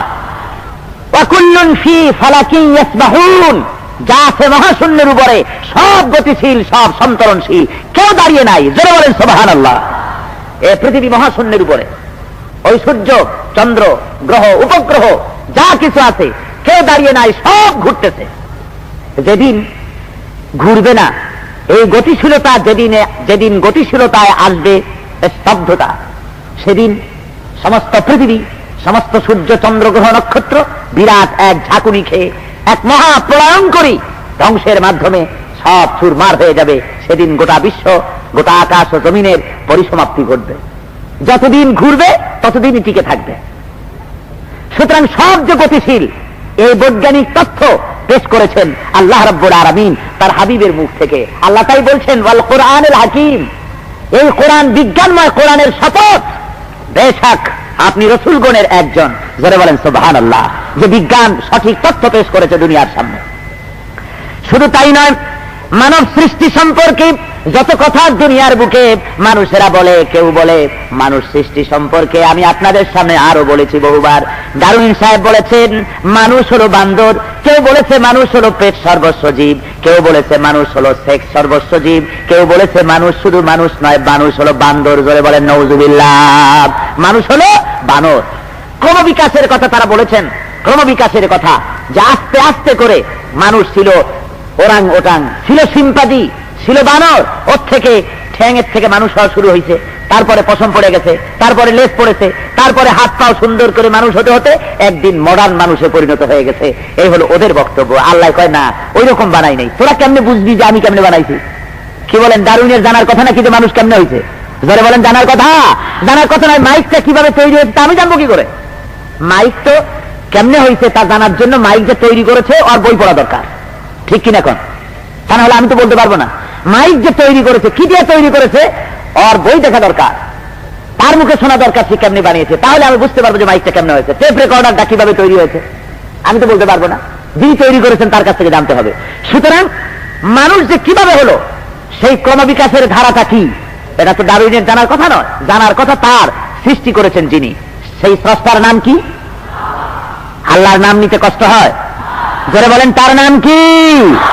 আরো জোরে চিল্লায় বলেন। তিনি একটা কিতাব দিয়েছেন, সেই কিতাবের মধ্যে বলে দিয়েছেন যে কেমনে তৈরি করেছে। আল্লাহ রাব্বুল আলামিন বলেন, ও দুনিয়ার মানুষ কেমনে তৈরি হয়েছে কোরআন থেকে জানো। যেহেতু কোরআন হলো বিজ্ঞানময়, কোরআন থেকে তুমি তোমার জন্মের উৎস জেনে নাও। তুমি তোমার পূর্বপুরুষ বানানো নয়, বরং তোমার পূর্বপুরুষ হযরতে আদম আলাইহিস সালাম। আদম হলেন প্রথম মানুষ, আর তার থেকে তোমরা এসেছো, বানরের থেকে তোমরা আসো নাই। আল্লাহ বলেন, ফালয়ানজুরিল ইনসানু মিম্মা খুলিকা মিম্মা ইন দাফিকিন ইয়াখরুজু মিন বাইনিস সুলবি ওয়াত তারাইব। আল্লাহ রাব্বুল আলামিন বলেন, মানুষ কি তার নিজের দিকে লক্ষ্য করে না, তার সৃষ্টির দিকে তাকায় না, কেমনে তারে বানাইলাম। ও মানুষ, তুমি লক্ষ্য করো, পিতার পৃষ্ঠদেশ থেকে আর মায়ের বক্ষ পিঞ্জর থেকে আমি তোমাকে, এর উৎপত্তি থেকে তোমাকে আমি তৈরি করেছি। সুতরাং তুমি বানর থেকে আসনি। তোমার ক্রমবিকাশ যেটা হয়েছে সেটা হলো, ইন্না খালাকনাকুম মিন তুরাবিন ثم من نطفة ثم من علقة ثم من مضغة রব্বুল আলামিন বলেন নিষ্প্রাণ মাটি থেকে তোমার উৎপত্তি, ওই নিষ্প্রাণ মাটি থেকে আস্তে করে যেসব ফসল হলো এগুলি দিয়ে শক্তি সঞ্চয় হয়ে মানুষ এগুলি খাওয়া দাওয়া করলো। আর এরপরে আমি ক্রমবিকাশ এমনি করলাম, নাপাক এক ফোঁটা পানি দিয়ে সেটাকে আমি জমাট রক্তে পরিণত করলাম, জমাট রক্তকে গোশত বানালাম, গোশতকে আবার হাড্ডির উপরে বডির মতো হাত দিয়ে একটা স্ট্রাকচার তৈরি করে তার উপরে গোশত দিয়ে সুন্দর করে আমি মানুষের আকৃতি দিয়ে দিলাম তোমাকে। এরপরে সুম্মা নুখরিজুকুম তিফলা, এরপর বাচ্চার আকারে মায়ের পেট থেকে বের করে নিয়ে আসছি, বান্দরের পেট দিয়ে বের করি নেই। কথা বুঝতে পেরেছেন? বানরের পেট থেকে বার করিনি, মানুষের পেট থেকে তোমরা আসছো। এইভাবে করে তোমার উৎপত্তি হয়েছে। এই সঠিক তথ্য, এই সঠিক বৈজ্ঞানিক তথ্য পেশ করছে কে? কোরআন। জোরে বলেন কে? শুধু তাই নয়, আজকের সূর্য সম্পর্কে বিজ্ঞানীরা বলছেন যে সূর্য ধীরে ধীরে নিশ্চিতভাবে নিভে যাচ্ছে। সূর্য তার আলো হারিয়ে ফেলতেছে, আগের মতো উত্তাপ, সূর্যের উত্তাপ আগের তুলনায় ক্রমে ক্রমে কমে যাচ্ছে বলে বিজ্ঞানীরা মন্তব্য পেশ করেছে। আল্লাহ রাব্বুল আলামিন এই তথ্য তার নবীর মাধ্যমে অনেক আগে জানিয়ে দিয়েছেন। রাব্বুল আলামিন বলেন ফাইদা বারিকাল বাসারু ওয়া খাসাফাল কামারু ওয়া জুমিআশ শামসু ওয়াল কামার। রাব্বুল আলামিন বলেন চাঁদ সূর্য যখন একাকার হয়ে যাবে তখন চন্দ্র তার আলো হারিয়ে ফেলবে, সূর্য তার আলো হারিয়ে ফেলবে এবং সেটা হবে কিয়ামত তখন হয়ে যাবে। এ তথ্য আজ নতুন দুনিয়ায় কেউ দিতে পারে নাই। আল্লাহর নবী কোন বিজ্ঞানাগারে কোন জায়গায় পড়াশোনা না করে রব্বুল আলামিনের হাবিব এই তথ্য কোরআনের মাধ্যমে দুনিয়াবাসীকে জানিয়ে দিয়েছেন। জোরে বলেন সুবহানাল্লাহ। এই কোরআনের উপরে যত রিসার্চ হতে থাকবে, কোরআনের উপরে যত বেশি মানুষ স্টাডি করতে থাকবে, আলোচনা করতে থাকবে, কোরআন দিয়ে পৃথিবীকে বুঝতে আরো তত সহজ হবে। জোরে বলেন সুবহানাল্লাহ। বিজ্ঞান কোরআন শরীফকে, বিজ্ঞান কোরআনের সাথে বিজ্ঞানের সংঘর্ষ নাই। বিজ্ঞান হলো, কোরআন হলো বিজ্ঞানের উৎস, বিজ্ঞানের মা হলো কোরআন। বিজ্ঞানের মা কে? যারা বলেন উৎস কে? বিজ্ঞানের জন্ম দিয়েছে কোরআন। কেন বলুন তো? তার কারণ হলো এই মানুষ যে এই আপনার আজকের এই যে মাইকটা তৈরি করেছে, তারপরে আপনার টেপ রেকর্ডার তৈরি করেছে, মেশিন গান তৈরি করেছে, টর্পেডো, কামান, বন্দুক, destroyer, cruiser, submarine, biplane, seaplane, monoplane, দুনিয়ার যত কিছু সুপারসনিক, কন্টিনেন্টাল ব্যালিস্টিক মিসাইল, দুনিয়ার যত অস্ত্রপাতি যা কিছু তৈরি করেছে, বিজ্ঞানের মাতবাড়ি কতটুকুন, বিজ্ঞানের মাতব্বরি এতটুকুন। সে রিসার্চ করে দুনিয়ার এ সমস্ত জিনিসের উপকারিতা বুঝেছে এবং ওগুলিকে অ্যাসেম্বল করেছে, এক জায়গায় করেছে, একটার সাথে আর একটা মিলালে পরে কি হয় এগুলি চিন্তা ভাবনা করেছে। কিন্তু মৌলিক জিনিস তো আল্লাহ। মৌলিক জিনিস কার? আল্লাহ রাব্বুল আলামিনের। বিজ্ঞান বিশেষ জ্ঞান দিয়ে বৈজ্ঞানিকরা তারা এগুলিকে আল্লাহর দেওয়া জিনিস দিয়ে এগুলি তৈরি করেছেন। আল্লাহ রাব্বুল আলামিন এই লোহার কথা বলেছেন, দুনিয়া লোহা না হলে অচল। সোনার যতই দাম থাকুক, লোহা না হলে দুনিয়া অচল। জোরে বলেন ঠিক না? জোরে বলেন ঠিক কিনা? এটা আল্লাহর কুদরত। লোহার দাম কমিয়ে দিয়েছেন, সোনার দাম বাড়িয়ে দিয়েছেন। যদি স্বর্ণের মতো দাম লোহার হতো, মানুষ দুনিয়ার ভিতরে তার বাঁচার বিরাট এক উপকরণ থেকে বঞ্চিত হয়ে যেত, বাঁচা মুশকিল হয়ে যেত। আল্লাহ রাব্বুল আলামিন বলেন ওয়ানজালনা মাহুমুল হাদিদ ফীহি বাসুন শাদীদ। আমি লোহা দিয়েছি তোমাদেরকে। এখানে লোহার কথা কোরআন শরীফে বলা হয়েছে, যদিও সূরা আল হাদিদের মধ্যে লোহা আল্লাহ শাসনকে বুঝিয়েছেন, কিন্তু অন্যত্র আল্লাহ আবার এই লোহার কথা বলেছেন যে লোহা আমি দিয়েছি তোমাদেরকে। এর মধ্যে বিরাট মারণাস্ত্র তৈরি করার জন্য শক্তি আমি লোহার মধ্যে দিয়েছি। বিজ্ঞান এর উপরে যত বেশি রিসার্চ করবে তত বেশি পৃথিবীকে আরো এগিয়ে নিয়ে যেতে পারবে। কোরআন শরীফ বিজ্ঞানের কোনো ফর্মুলার কিতাব নয়, বরং বিজ্ঞানের তত্ত্ব কোরআন শরীফ পরিবেশন করেছে। জোরে বলেন সুবহানাল্লাহ।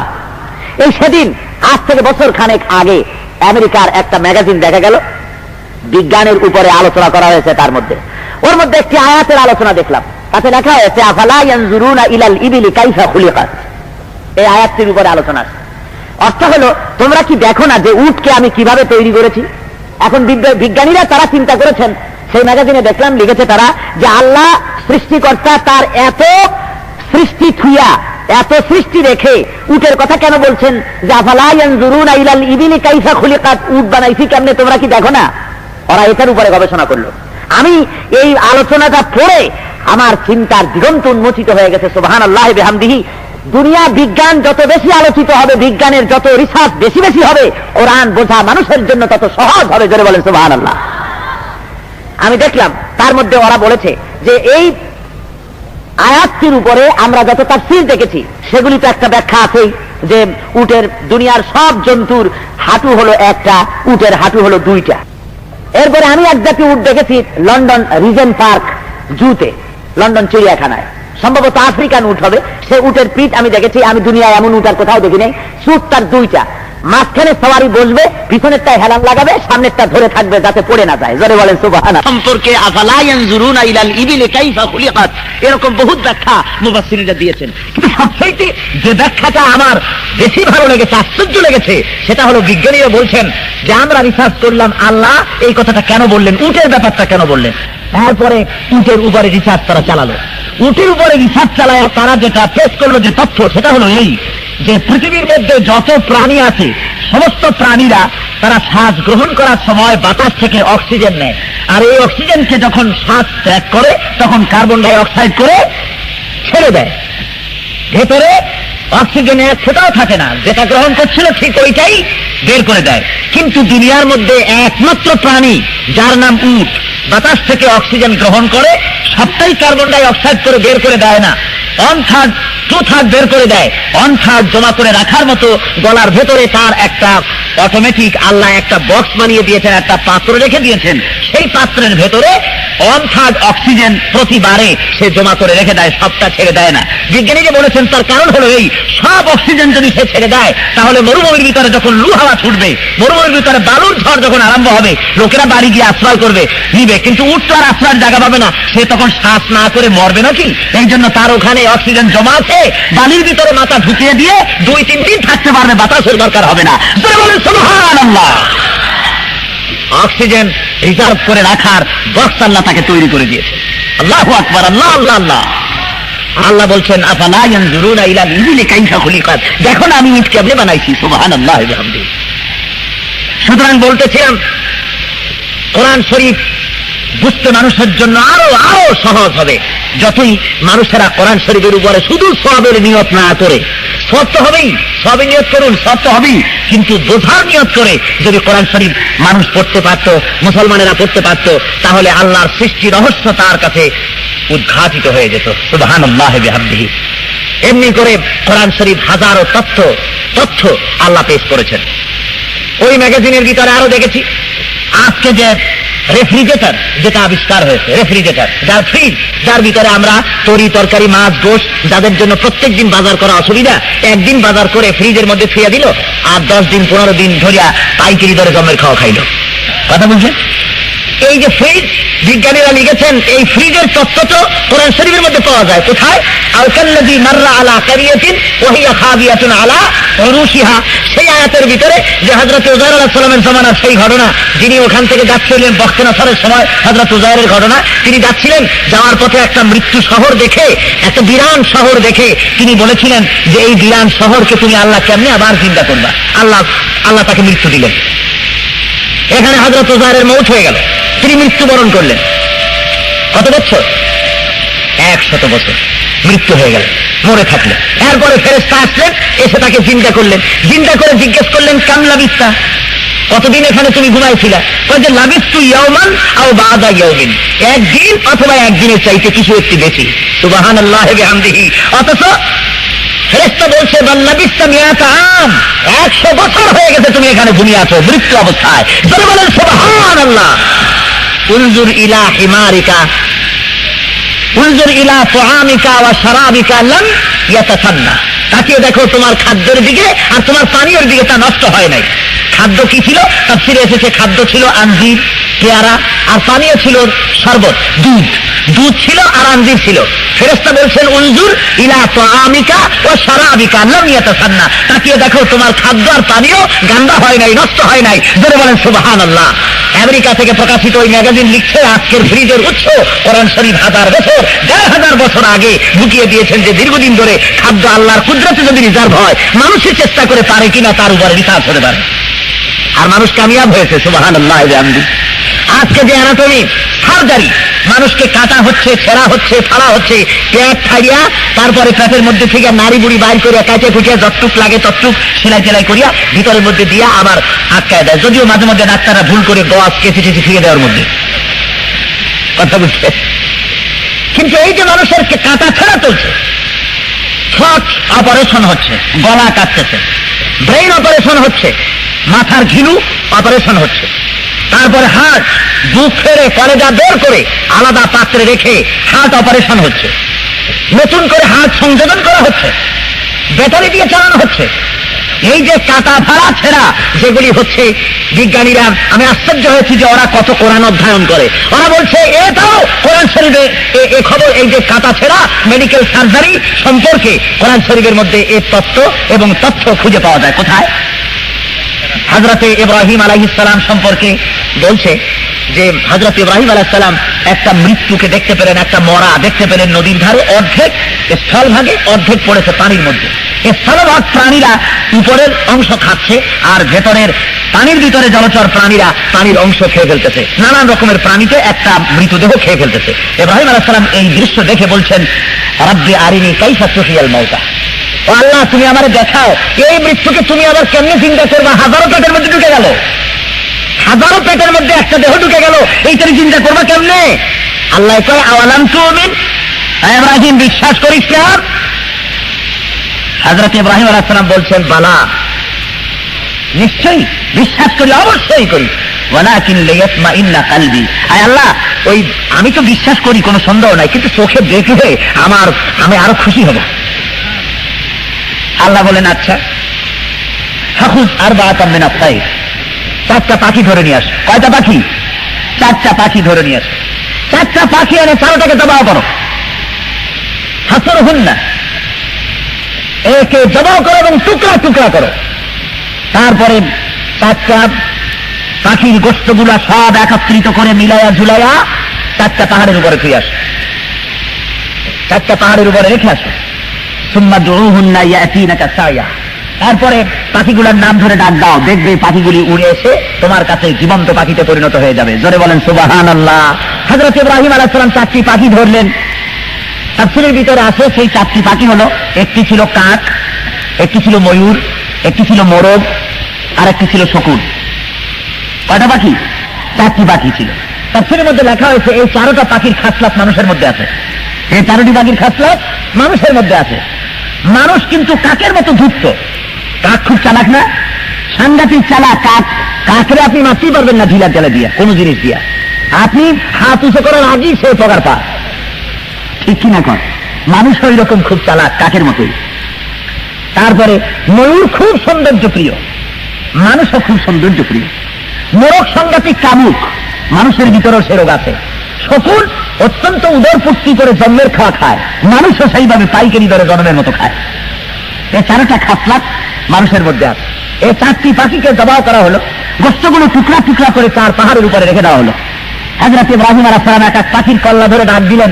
তিনি লক্ষ্য করে দেখলেন 4টি পাহাড় থেকে হাড্ডি চলে আসতেছে, গোশত আসতেছে, রগরেখা আসতেছে, পর আসতেছে, এসে শকুন অথবা ময়ূরের আকৃতি ধারণ করলো। কল্লাটা লাগাই দিলেন, জীবন্ত একটা পাখিতে রূপ নিল। জোরে বলেন সুবহানাল্লাহ। 4টা পাখি জিন্দা হয়ে গেল। আল্লাহ রাব্বুল আলামিন দেখালেন যে আমি কিভাবে মৃত্যুকে জিন্দা করবো, তুমি দেখো। বিজ্ঞানীরা বলতেছে যে এই যে কাঁটা ছেড়া আমরা জীবন দিতে পারি আর না পারি, মেডিকেল সায়েন্সের এই যে সার্জিক্যাল যে ডিপার্টমেন্টটা, এই ডিপার্টমেন্ট সম্পর্কে, কাঁটা ছেড়া সম্পর্কে উৎস কোরআন শরীফ 1000 বছর আগে দুনিয়াবাসীকে জানাইছে। জোরে বলেন সুবহানাল্লাহ। একটি দুটি নয়। আমি যদি এখন বিজ্ঞানের উপরে আলোচনা করি তাহলে আমি কোরআন শরীফের কথা আলোচনাই করতে পারবো না, একেবারে সেই বিজ্ঞানের মহাসমুদ্রের মধ্যে আমি ডুবে যাবো।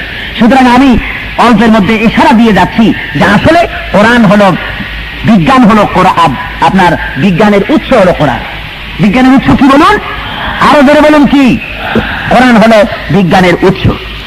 সুতরাং আল্লাহ রাব্বুল আলামিন বলছেন, হে নবী, নিঃসন্দেহে এ ধরনের এই বিজ্ঞানময় কোরআন আপনার প্রতি অবতীর্ণ হয়েছে। আপনি নিঃসন্দেহে রাসূলগণের একজন, এতে কোনো সন্দেহ নাই। কাফেরদেরকে বুঝান। এখন হুজুরের নবুয়ত সম্পর্কে, হুজুরের রিসালাত সম্পর্কে, হুজুর যে বাস্তবিকই আল্লাহর নবী, এতে কোনো সন্দেহ নাই। এ ব্যাপারে কোরআন কিছু দলিল পেশ করতেছে। কে দলিল পেশ করতেছে বলুন? কোরআন পেশ করতেছে। ওরা কিন্তু বলছিল যে কেমন রসুল, মালে হাজার রসুল, কেমন রসুল যে আমাদের সাথে বাজারে যায় বেচা কেনা করে, কিরকম রসুল? তাদের ধারণা ছিল রসুল হবে কোনো ফেরেশতা, মানুষ রসুল হয় কেমনে, এই জাতীয় নানান ধরনের চিন্তা ভাবনা তারা করতো। তারপর আবার বলতো মুহাম্মদ সাল্লাল্লাহু আলাইহি ওয়াসাল্লাম, আপনি যদি সত্যি আখিরি জামানার নবী হন, রাসূল হন, তো আল্লাহ এসে নিজে কেন আপনাকে আমাদের হাতে ধরে দেয় না যে এই নাও আমার রাসূল তোমাদের হাতে দিয়ে দিলাম, তোমরা ওনার অনুসরণ করে? আল্লাহ নিজে সেই কাজটা কেন করে না? আল্লাহ বলেন, ও হাবিব, এই কাজটা যদি আমি করিও, আপনাকে ধরে নিয়ে যদি ওদের বলি যে ইনি আমার নবী, তোমরা এর অনুসরণ করো, ওরা এমন বেকায়দার চিজ, ওরা এমন বেকায়দার মানুষ, ওরা এরপরে প্রশ্ন তুলবে যে ইনি যে আল্লাহ, তার গ্যারান্টি কি? কথা বলছেন, মানুষ কি সাংঘাতিক! এই জন্য আল্লাহ রাব্বুল আলামিন কোরআন শরীফের ভিতরে আল্লাহর নবীর রিসালাত সম্পর্কে রব্বুল আলামিন সুন্দর করে ডকুমেন্ট দলিলাদি পেশ করতেছেন। ওয়া মা কুনতা তাতলু মিন ক্বাবলিহি মিন কিতাবিন ওয়া লা তাখুতু বিয়ামিনিকা ইযান লারতাবাল মুবতিলুন। আল্লাহ রাব্বুল আলামিন বলেন, হে নবী, তুমি এর আগে কোনদিন কোন কিতাব পড়তে জানতে না, কোন কিতাব পড়তেও না, নিজ হাতে তুমি কিছু লিখতেও জানতে না, তুমি নিজ হাতে কিছু লিখতেও পারো না, তুমি কোন কিতাব পড়তে জানতে না। আর কাফিররা এই তারা কিসের থেকে? তারা বাতিলপন্থীরা। তুমি যদি জানতে, তুমি যদি লেখা জানতে, তুমি যদি পড়া জানতে, তাহলে এই কাফির বেঈমানেরা সব সন্দেহে পড়ে যেত, ভালো করে আরো বেশি সন্দেহে পড়ে যেত যে কোরআন তোমারই তৈরি। তুমি যদি জানতে, তুমি যদি লেখা জানতে, তুমি যদি পড়া জানতে, তাহলে এই কাফির বেঈমানেরা সব সন্দেহে পড়ে যেত, ভালো করে আরো বেশি সন্দেহে পড়ে যেত যে কোরআন তোমারই তৈরি। তুমি নিজে পড়া জানো না, লেখা জানো না, তারপরেও ওরা সন্দেহ করে তোমার। আর যদি লেখাপড়া জানতে, তাহলে তো সর্বনাশ হয়ে গেছিল। আল্লাহ বলছেন, ও নবী, আপনাকে লেখাপড়া শিক্ষা না দেওয়াটাই নবুয়তের সবচেয়ে বড় প্রমাণ। জোরে বলেন সুবহানাল্লাহ। ভাইরা আমার, এই আয়াতে বর্ণিত যুক্তির মূল সূত্র দিয়ে আল্লাহ রাব্বুল আলামিন প্রমাণ করে দিলেন, দুনিয়াবাসী, আপনার সময় যারা ওখানে অবস্থান করতেছিল মক্কাবাসীরা, তারা তো আপনার ভূমিষ্ঠ হওয়া থেকে যৌবন প্রাপ্তি পর্যন্ত তারা আপনাকে দেখলো। আপনি স্কুলে পড়েন নাই, মাদ্রাসায় পড়েন নাই, তাদের চোখের সামনে বড় হয়েছেন। এখন তারা কি করে বলতে পারে যে কোরআন আপনার? একজন নিরক্ষর মানুষের মুখ থেকে কেমন করে এই কোরআনের মতো এত বড় বিরাট গ্রন্থ, এত বড় বিজ্ঞানময় কোরআন কিভাবে তার মুখ থেকে বেরোতে পারে? তারা কেন বুঝতে পারে না? কেন তাদের চিন্তা হয় না? ওরা কেন বুঝে না যে একজন নিরক্ষর মানুষ এত বিজ্ঞানসম্মত তথ্য, এত তথ্যবহুল কিতাব কি করে তিনি আমাদের সামনে পেশ করতে পারেন? এটা বুঝে না কেন তারা? ভাইরা আমার, হুজুর যে লেখাপড়া জানতেন না, তার প্রমাণ কোরআনেও আছে, হাদিসেও আছে। রাসূল সাল্লাল্লাহু আলাইহি ওয়াসাল্লামের সঙ্গে যখন হুদায়বিয়ায় সন্ধি হচ্ছিল, সন্ধিপত্র যখন লেখা হলো কাফেরদের, তখন মুহাম্মাদুর রাসূলুল্লাহ সাল্লাল্লাহু আলাইহি ওয়াসাল্লাম কথাটা শিরোনামে লেখা ছিল। কাফেরদের নেতা যে ছিল, সে বলল যে মুহাম্মদ সাল্লাল্লাহু আলাইহি ওয়াসাল্লাম নামে যদি রাসূলুল্লাহ তোমরা লেখো সন্ধির শিরোনামে, তাহলে তো আমাদের সাথে কোনো তোমাদের সন্ধি হবেই না, যেহেতু আমরা তো তাকে রাসূলুল্লাহ মানি না, নাউযুবিল্লাহি মিন যালিক। আর তোমরা যদি ওইটাই লিখলে, তাহলে এই সন্ধির অর্থটা কি? ওইটা কেটে দাও, আমরা কোনো সন্ধি করবো না ওই নাম থাকা পর্যন্ত।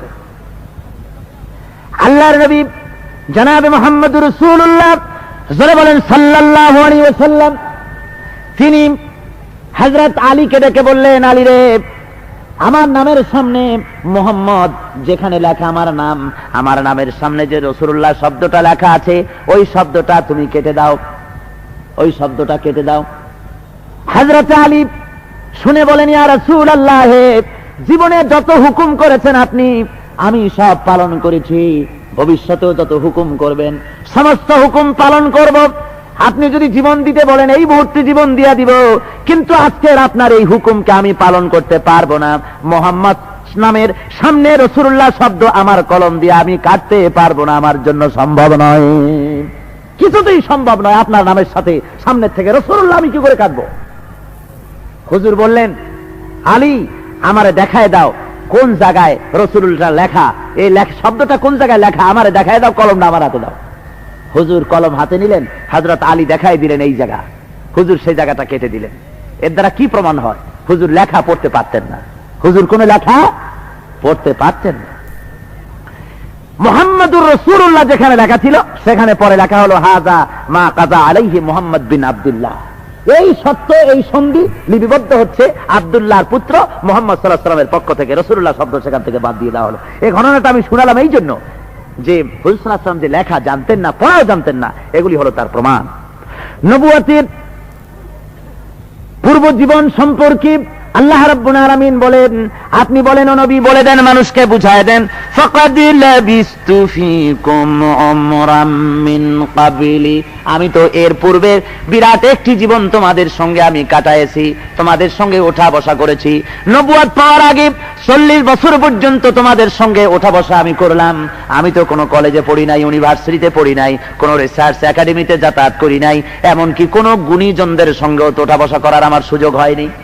কি বলেন, কোন চিন্তাবিদ, দার্শনিক, ঐতিহাসিক এ সমস্ত কোন লোকেদের সাথে হুজুরের কোন ওঠা বসার ব্যবস্থা ছিল? জনগণ, কোন শিক্ষক, কোন চিন্তাবিদ, দার্শনিক তাদের সাথেও যেমন ওঠা বসার সুযোগ হয়নি, অমনি ভাবে আল্লাহ রাব্বুল আলামিনের হাবিব জীবনে কখনো মিথ্যা কথাও বলেন নাই, শরতামি করেননি, প্রবঞ্চনা করেন নাই। এর দ্বারাও প্রমাণ হয় যে হুজুর যে রিসালাতের দাবি করছেন তা কখনো মিথ্যা হতে পারে না।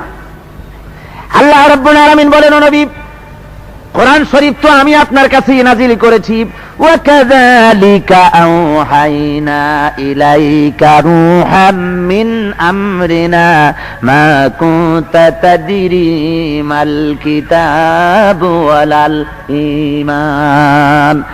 ও নবী, এইভাবে আমি আপনার কাছে একটা রূহ পাঠিয়েছি, অর্থাৎ জিবরাইল আপনার কাছে গিয়েছে, আমার ওহী আপনার উপরে অবতীর্ণ করেছে। তা না হলে পরে ওয়ামা তাদরি মাল কিতাবু ওয়ালাল ঈমান, মা কুনতা তাদরি মাল কিতাবু ওয়ালাল ঈমান, আপনি তো জানতেন না কিতাব কি জিনিস, ঈমান কি জিনিস। আপনি কিতাবও চিনতেন না, ঈমানও চিনতেন না। কিতাব আমি দিয়েছি, ঈমান আমি শিখিয়েছি। জোরে বলেন সুবহানাল্লাহ। এই সবগুলি আমি আপনাকে ট্রেনিং দিয়েছি। আল্লাহ রাব্বুল আলামিন বলেন, এমনি করে আমি আপনার প্রতি কিতাব অবতীর্ণ করে, কোরআন নাজিল করে আমি আপনাকে সব শিখাইয়া দিলাম। এটা আমার পক্ষ থেকে নাজিল হয়েছে। কোরআন আমি আপনার কাছে আমি কোরআনকে নাজিল করে দিয়ে আপনাকে বুঝাইছি, আমার পথে মানুষকে ডাকার ব্যবস্থা করে দিয়েছি। নিঃসন্দেহে ইন্নাকা লামিনাল মুরসালিন, আপনি নিঃসন্দেহে নবীদের একজন। এই কোরআনের শপথ। কুরাইশ কাফেররা কিছুতেই মানতে চাচ্ছিল না যে কোরআন আল্লাহর। তাই আল্লাহ বলছেন, কাফেরদেরকে শোনাচ্ছেন, দুনিয়ার মানুষকে শোনাচ্ছেন, শোনো, আমার এই কোরআন আমার নবীর নয়, ওটা আমার, তোমরা বিশ্বাস করো। ওয়ালাউ তাকাওয়ালা আলাইনা বাদাল আকাবিল লাখাযনা বিল ইয়ামিন সুম্মা লাকাতানা মিনহুল ওয়াতিন। আমার নবী নিজে কোন কথা তৈরি করে আমার নামে কোরআনের মধ্যে ঢুকায় নাই। জোরে কোন সুবহানাল্লাহ। নিজে তৈরি করে কোরআনের নামে, আমি আল্লাহর নামে কোরআনের ভিতরে তিনি ঢুকাননি, বরং আমার নবী যদি নিজের থেকে কোন কথা তৈরি করে কোরআনের মধ্যে ঢুকায় দিতেন, লাখাযনা বিল ইয়ামিন, আমি তাহলে আমার নবীর ডান হাত চেপে ধরতাম আর তার কণ্ঠ নালীকে কেটে ফেলে দিতাম, গলা কণ্ঠ নালী কেটে দিতাম, যাতে তিনি কথাও আর না বলতে পারেন, কিছু আর না করতে পারেন। সুতরাং তোমরা গ্যারান্টি আমার কাছ থেকে নাও, বিশ্বাস করো কোরআন নবীর নয়, কোরআনের ভিতরে যা কিছু আছে সব আমার। আমার নবী নিজের থেকে কথা বলেন না। ওয়ামা ইয়ানতিকু আনিল হাওয়া ইন হুয়া ইল্লা ওয়াহিয়ুন ইউহা, নফসের খাইশে আমার নবী কথা বলেন না, যেটা বলেন সেটা হলো ওহী। জোরে বলেন, কি বলেন তিনি? আরো জোরে বলুন। ভাইরা আমার, আল্লাহ রাব্বুল আলামিন এরপরে গোটা দুনিয়ার মানুষকে চ্যালেঞ্জ করলেন। ওই হুজুর সাল্লাল্লাহু আলাইহি ওয়াসাল্লামের জামানার লোক থেকে নিয়ে শুরু করে কিয়ামত পর্যন্ত দুনিয়ার মানুষকে চ্যালেঞ্জ করলেন, ও পৃথিবীর মানুষেরা, কোরআন যদি মুহাম্মদ সাল্লাল্লাহু আলাইহি ওয়াসাল্লামের তৈরি বলে তোমরা মনে করো, তাহলে আমার চ্যালেঞ্জ তোমরা গ্রহণ করো। কুল্লা ইনিজতামাআতিল ইনসু ওয়াল জিন আলা আন ইয়াতু বিমিসলি হাযাল কুরআন লা ইয়াতুনা বিমিসলিহি ওয়ালাউ কানা বাযুহুম লিবাযিন যাহিরা। কুল, ও নবী আপনি বলে দেন, গোটা বিশ্বের সমস্ত জিন এবং ইনসান সব তোমরা একত্রিত হইয়া যদি তোমরা চেষ্টা চালাও, তোমাদেরকে বলা হচ্ছে সবাই মিলে চেষ্টা চালাও, কোরআনের মতো করে সূরা বানাও। দুনিয়ার সমস্ত জেনেরা, সর্বকালের মানুষেরা সব একত্রিত হয়ে যাও, কোরআনের সূরার মতো সূরা বানাও। কি বলেন? 1400 বছর পর্যন্ত, 1400 বছর পার হয়ে কোথায় চলে গেছে? পারছে কেউ বানাইতে? জোরে বলেন, পেরেছে? আল্লাহ বলেন লা ইয়াতুনা বিমিসলি, কোরআনের সূরার মতো সূরা তোমরা বানাতে পারবে না। ওয়ালাউ কানা বাযুহুম লিবাযিন যাহিরা, তোমরা যদি একে অপরের সহযোগী হও, সাহায্যকারী হও, কিয়ামত পর্যন্ত চেষ্টা করে কোরআনের সূরার মতো করে সূরা বানাইতে পারবে না। জোরে বলেন সুবহানাল্লাহ। কোনদিন পারবে না। সুতরাং এই বিজ্ঞানময় কোরআনের শপথ, হে নবী, আপনি কি রাসূলগণের একজন, কোনো সন্দেহ নাই। এই বিজ্ঞানময় কোরআনই হুজুর সাল্লাল্লাহু আলাইহি ওয়াসাল্লামের নবুয়তের সবচেয়ে বড় প্রমাণ। এরপর আল্লাহ বলছেন আলা সিরাতিম মুস্তাকিম, আপনি নির্ভুল সঠিক পথের অনুসারী। নিশ্চয়ই বিজ্ঞানময় কোরআনের শপথ, আপনি রাসূলগণের একজন এবং নির্ভুল সঠিক পথের অনুসারী একমাত্র আপনি। দুনিয়ার ভেতরে নির্ভুল এবং সঠিক পথ কয়টা? কথা বোঝেন? আমরা হলাম সৃষ্টি, আর স্রষ্টাকে, জোরে বলেন কে? সৃষ্টি স্রষ্টার কাছে যাবে, যেতেই হবে, টুডে অর টুমরো। যাওয়ার জন্য আল্লাহ একটা পথ তৈরি করেছেন। কয়টা পথ তৈরি করেছেন? জোরে বলেন কয়টা? সেই একটি পথ, আর কোনো পথ নাই, আর কোনো পথ নাই। দুনিয়ার ভিতরে বহু পথ বের করেছে মানুষ, বহু মত বের করেছে, কিন্তু কোনো পথই সঠিক নয়। আমি এই জন্য বলে থাকি, জ্যামিতির পাঠকরা জানেন, দুই বিন্দুর মাঝে সরল রেখা হয় কয়টা? কয়টা হয়? একটা হয়। দুই বিন্দুর মাঝে সরল রেখা একটা। একটা বিন্দু হলো সৃষ্টি, আর একটা বিন্দু হলো স্রষ্টা। এই দুই বিন্দুর মাঝে স্রষ্টা পর্যন্ত যেতে, সৃষ্টি থেকে স্রষ্টা পর্যন্ত যেতে একটাই পথ, একটাই রুট। সেই রাস্তা কে আবিষ্কার করেছেন, কে তৈরি করেছেন? আল্লাহ রাব্বুল আলামিন নিজে করেছেন। ওর নাম কি? ইসলাম। জোরে বলেন কি নাম? আরো জোরে বলেন কি নাম? এই ইসলামের প্রবর্তক কিন্তু মুহাম্মদ সাল্লাল্লাহু আলাইহি ওয়াসাল্লাম নন। হুজুর সাল্লাল্লাহু আলাইহি ওয়াসাল্লাম শুধু ইসলাম দুনিয়া নিয়ে আসেন নাই, আদম আলাইহিস সালাম থেকে শুরু করে হুজুর পর্যন্ত দুনিয়ায় ইসলাম প্রচার করেছেন দুনিয়ার সমস্ত পয়গম্বরেরা। একটাই পথ, আর কোনো পথ নাই।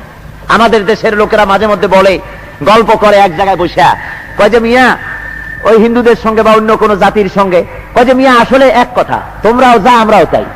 হ্যাঁ, আমরা যখন ঢাকায় যাব বা দিল্লি যাব বা যেখানে যাই না কেন, যেতে হলে প্লেনে যাওয়া যায়, স্টিমারে যাওয়া যায়, লঞ্চে যাওয়া যায়, কারে যাওয়া যায়, জিপে যাওয়া যায়, যে কোনো একটা পথ নিয়ে গেলেই হলো, অসুবিধা নাই। সুতরাং তোমরাও যার সৃষ্টি, আমরাও তারই সৃষ্টি, যে কোনো পথ ধরে, যে কোনো মতাদর্শ ধরে যেতে পারলেই হলো। যখন আল্লাহর কাছেই যাব, তোমাতে আর আমাতে, আমরা আর তোমরা কোনো ব্যবধান নাই। দাও তোমার হোক্কাটা একটু খাইয়ে যাই, দাও একটা সিগারেট দাও, টান দিয়ে যায়।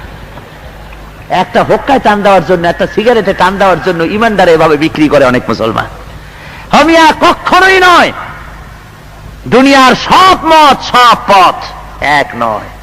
আল্লাহ হুজুরকে বলছেন আলা সিরাতিল মুস্তাকিম, আপনি হলেন সঠিক পথের অনুসারী, নির্ভুল পথের অনুসারী। দুনিয়ায় লেনিন সম্পর্কে, মার্কস সম্পর্কে, হেগেল সম্পর্কে, ফেরাউন সম্পর্কে, নমরুদ সম্পর্কে আল্লাহর এমন কথা আছে নাকি যে তোমরা দুনিয়ায় সঠিক পথের উপর আছো? জোরগান না আছে? এমন কথা আল্লাহ রাব্বুল আলামিন বলেন নাই। শুধুমাত্র বলেছেন নবীদের ব্যাপারে, নবীরাই একমাত্র সঠিক পথের অনুসারী। সুতরাং আপনি ভিন্ন পথে চলতে পারেন না। ভাইরা আমার, দুই বিন্দুর মাঝে সরল রেখা হয় একটা, এর চাইতে বেশি রেখা যদি আপনি টানতে চান, তাহলে এই রেখাগুলি বাঁকা হয়ে যাবে, এই রেখাগুলি বক্র হয়ে যাবে। যদি বেশি রেখা দিতে চান, দ্বিতীয় রেখা দ্বিতীয় বিন্দুর কাছে পৌঁছতে পারবেন না, অথবা বক্র হয়ে যাবে। দুটোর একটা হবে, রেখা শুধু একটাই হবে। সুতরাং সৃষ্টি থেকে স্রষ্টা পর্যন্ত যেতে হলে একমাত্র একই রাস্তা দিয়ে যেতে হবে। ওই রাস্তার নাম হলো ইসলাম। জোরে বলেন কি নাম? ইসলাম। ওই পথ ছাড়া আমাদের চলার আর কোনো উপায় নাই। আল্লাহ রাব্বুল আলামিন তাই পরিষ্কার করে বলে দিয়েছেন আলা সিরাতিম মুস্তাকিম, সঠিক সরল রাস্তার উপরেই আছেন আপনি। আপনি সঠিক সরল নির্ভুল পথের অনুসারী। তানজিলাল আজিজির রাহিম। এই কোরআন নাজিল করেছেন এমন এক সত্তা যিনি দয়াবান এবং সর্বজয়ী। দুটি কথা বলা হয়েছে, এই কোরআন নাজিল করেছেন যিনি, তার দুটি গুণ এখানে বর্ণনা করা হয়েছে। কয়টি গুণ বলুন, লক্ষ্য করে ভালো করে বোঝেন। দুইটি গুণ বলা হয়েছে, একটা হলো আজিজ আর একটা হলো রহিম। আজিজ মানে সর্বজয়ী, আর রহিম মানে দয়াবান। সর্বজয়ী, অপ্রতিরোধ ক্ষমতার মালিক। অর্থাৎ আল্লাহ এখানে দুটি কথা বলে এ কথা বুঝাতে চান যে দুনিয়ার মানুষেরা শোনো, এই কোরআন নাজিল এমন কোন সত্তার কাছের থেকে নাজিল হয়নি যে সত্তা শুধু তোমাদের নসিহত করে আর তোমাদের ইচ্ছা মানলে মানবে আর না মানলে না মানবে। যিনি নাজিল করেছেন তিনি শক্তিহীন, তার কোনো ক্ষমতা নাই, তোমাদের দয়া, তোমরা মানলে ভালো আর না মানলে তিনি কি করবেন তার তো কোনো উপায় নাই। এইরকম নাকি? জোরে কন এইরকম? আল্লাহ কয় না, আল আজিজ, সর্বজয়ী, প্রচন্ড ক্ষমতার মালিক, অপ্রতিরোধ ক্ষমতার মালিক তিনি। মানলে মানলাম, না মানলে না মানলাম, মামু বাড়ির কলা খাওয়া না, মানতেই হবে বাই হুক অ্যান্ড ক্রুক। তোমরা যদি না মানো তাহলে তোমাদেরকে শাস্তি দেওয়ার ক্ষমতা তার আছে। জোরে বলেন আছে কিনা? জোরে বলেন আছে কিনা? আল্লাহ শাস্তি দেন নাই অতীতে যারা কোরআন মানে নাই, আল্লাহর দিন যারা মানে নাই, আল্লাহর নাজিলকৃত কিতাব যারা মানে নাই, আল্লাহ তাদের শাস্তি দেন নাই? জোরে কন, জোরে বলেন দিয়েছেন না? দিয়েছেন। ভাইরা আমার, আল্লাহ রাব্বুল আলামিন বলেন শক্তিহীন কোন লোকের কাছ থেকে, শক্তিহীন কোন সত্তার কাছের থেকে এ কোরআন নাজিল হয় নাই, বরং তিনি প্রচন্ড ক্ষমতার মালিক, তিনি, তার কাছ থেকে কোরআন নাজিল হয়েছে, যিনি সবকিছুর উপরে বিজয়ী এবং তার ফরমান সকলকে মানতে হয়। চন্দ্র মানে তার ফরমান, সূর্য মানে তার ফরমান, তার অর্ডার মানে আকাশ ও জমিন, তার অর্ডার মানে সবাই। যদি তুমি না মানো তাহলে তোমাকে শাস্তি নিতে হবে, আজ হোক আর কাল হোক। এরপরে রব্বুল আলামিন বলেন এই কোরআন নাজিল যার কাছে থেকে হয়েছে তার আরেকটি গুণ হলো দয়াবান, তিনি মেহেরবান। তিনি যদি দয়া না করতেন কোরআন নাজিল করতেন না। তিনি মানুষের জন্য দয়া করেছেন, কেমনে মানুষ চলবে তার পথ দিয়েছেন। আমার আল্লাহ এমন নন যে মানুষ তৈরি করে ছেড়ে দিয়েছেন আর বলেছেন নামাজ রোজা করো, হজ করো, যাকাত দাও, যদি এগুলি না করো কিয়ামতের দিন দোজখ দেব। আর মরার সাথে সাথে ফেরেশতারা ওই কবরের মধ্যে পিটাইয়া মাথার চামড়া খুলে ফেলবে। এরকম নন আল্লাহ। আল্লাহ রাব্বুল আলামিন আপনার আমার চলার পথের দিশা দিয়েছেন। আমি তো মাঝে মধ্যে বলি গোটা পৃথিবীর মুসলমানদের জন্য সেই আল্লাহকে একটা সেজদা দেওয়া উচিত না যে আল্লাহ মানুষ সৃষ্টি করেছেন অথচ মানুষের চলার পথ তৈরি করেন নাই। তার অর্থনীতি কি হবে, তার সমাজনীতি কি হবে, তার রাজনীতি কি হবে, তার শ্রমনীতি কি হবে, কেমনে দেশ চলবে, কেমনে পররাষ্ট্রনীতি চলবে, কেমনে শিক্ষানীতি, কেমনে বন্দিনীতি, কেমনে তার শ্রমনীতি কিভাবে চলবে, তার কোন বক্তব্য পেশ করেন নাই। খালি বলছে নামাজ পড়ে রোজা রাখো, তা না হলে পিটাইয়া মাথার খুলি উড়ায় দেব। এরকম যদি আল্লাহ হয় তাহলে এমন আল্লাহর জন্য একটি সেজদা দেওয়া উচিত না। আমার আল্লাহ কি তেমন? জোরে কোন আমার আল্লাহ কি তেমন? না। কোরআন শরীফ, এই জন্য আল্লাহ বলেন আমি হলাম রহিম, এক হলাম আজিজ আর হলাম রহিম। আমি দয়া করে চলার পথ তোমাকে দিয়েছি। জোরে কোন সুবহানাল্লাহ। তোমাকে চলার জন্য আমি তোমার পথ করে দিয়েছি, কোরআন নাজিল করেছি, দয়া করে তোমারে দিয়েছি কোরআন, হেদায়েত দিয়েছি, রাসূল পাঠিয়েছি, মহাগ্রন্থ আল কোরআন তোমাকে দিয়েছি। সবকিছু আমার রহমত। এক ছোটে নাজিল করি নাই। গোটা কোরআন শরীফ এক ছোটে যদি নাজিল করতাম তাহলে সেটা অবৈজ্ঞানিক হতো। আমি সায়েন্টিফিক প্রসেসে, বিজ্ঞানসম্মত পন্থায় কোরআন অবতীর্ণ করেছি। এমনি ভাবে যখন যতটুকুন প্রয়োজন হয়েছে তখন সেটুকুন নাজিল করেছি। যেহেতু ইসলাম হলো একটি আন্দোলনের নাম। ইসলাম কি? একটি আন্দোলনের নাম। আমি আর জোরে কথা বল না কেন? ইসলাম কিসের নাম? একটি আন্দোলনের নাম। সুতরাং আন্দোলন চালাইতে গিয়ে আল্লাহর নবী যেখানে বাধাগ্রস্ত হয়েছেন, যেখানে প্রশ্নের সম্মুখীন হয়েছেন, আল্লাহ ওই বাধা, ওই প্রশ্নের সমাধানের জন্য জিব্রাইলের মারফতে তিনি যে বিবৃতি দিয়েছেন, তিনি যে বাণী পাঠিয়েছেন, আল্লাহর ওই সব বিবৃতি, আল্লাহর ওই সব বাণী এক জায়গায় করে যে কিতাব হয়েছে, ওই কিতাবের নাম কোরআন শরীফ। জোরে বলেন সুবহানাল্লাহ। জীবন বুঝতে হবে। কোরআন বুঝতে হলে কার জীবন বোঝা লাগবে? হুজুরের জীবন বোঝা লাগবে। আমি সেই জন্য বলে থাকি কোরআন শরীফ তো কথা বলতে পারে না, কোরআন শরীফ কথা বলতে পারে না। কোরআন শরীফ আন্দোলন করতে পারে না, কোরআন শরীফ এক জায়গা থেকে আর এক জায়গায় নড়তে চড়তে পারে না, কোনো মুভমেন্ট নাই, কথা বলতে পারে না, চলতে পারে না।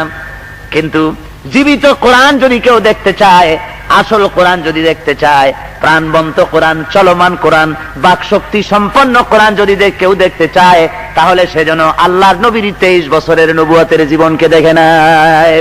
নবী হলেন জীবন্ত কোরআন, জোরে বলেন সুবহানাল্লাহ। নবী হলেন চলমান কোরআন, নবী হলেন বাকশক্তি সম্পন্ন কোরআন।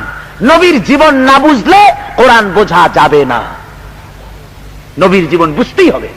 আল্লাহর হাবিবের 23 বছরের জীবনকে আগে পড়ুন। রমজান মোবারক আসার আগে, রমজান মোবারক আসার আগে আমি আপনাদের একটা ফর্মুলা বলে দিই, মেহেরবানি করে মনে রাখবেন বা বাড়িতে গিয়ে ডায়েরিতে লিখে রাখবেন। শাবান মাসটা আপনারা হুজুর সাল্লাল্লাহু আলাইহি ওয়াসাল্লামের জীবনী পড়বেন। শাবান মাস হুজুরের জীবনী পড়বেন, হুজুরের জীবনী খরিদ করবেন, রাসূলুল্লাহ সাল্লাল্লাহু আলাইহি ওয়াসাল্লামের বিপ্লবী জীবন, এই ধরনের যে সমস্ত জীবনী আছে। তারপরে সিরাতে সরওয়ারে আলম, হুজুর সাল্লাল্লাহু আলাইহি ওয়াসাল্লামের সিরাত, আল্লামা শিবলি নোমানির লেখা যে সিরাতুন নবী সাল্লাল্লাহু আলাইহি ওয়াসাল্লাম। তারপরে আছে হোসিয়ার যে কিতাব লেখা আছে মাওলানা আব্দুর রউফ দানাপুরি রাহমাতুল্লাহ আলাইহি, ওসওয়ায়ে হাসানা লেখা আছে, এই ধরনের বহু জীবনী গ্রন্থ আছে। এই জীবনী গ্রন্থগুলি হুজুরের জীবনী এবং হাদিস শাবান মাসে বেশি করে পড়বেন। আর রমজান মোবারকে কোরআন পড়বেন, পুরা 30 পারা কোরআন শরীফ রমজান মাসে যদ্দূর পারেন বুঝে পড়বেন, দেখবেন যে কি মজা লাগে।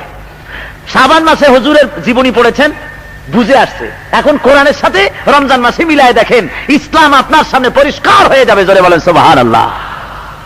ইসলাম না বুঝেই তো দুর্দশা হয়েছে। ইসলাম বুঝি না, ইসলাম মনে করেছি শুধু মিলাদ শরীফ, ইয়া নবী সালাম আলাইকা, ইয়া রাসূল সালাম আলাইকা, গরম গরম জিলাপি, জন্মের খাওয়া খায়, বললেন বাজারের সমস্ত জিলাপি, মিষ্টি, রসগোল্লা সব শেষ। হায়রে খাওয়া, এই খাওয়া, মিলাদ মাহফিল, তারপরে জিকির আজকার, এইগুলো কি ইসলাম মনে করেছি? হ্যাঁ, এগুলো আপনারা করেন, কিন্তু এগুলি ইসলামের কিচ্ছু না, ইসলামের কোন ফ্যাক্টর এগুলি নয়, ইসলামের মূল বিষয়বস্তু নয়। মিলাদ শরীফ কি ইসলামের মূল বিষয়? জোরে গণ, মূল বিষয়? মূল বিষয় না।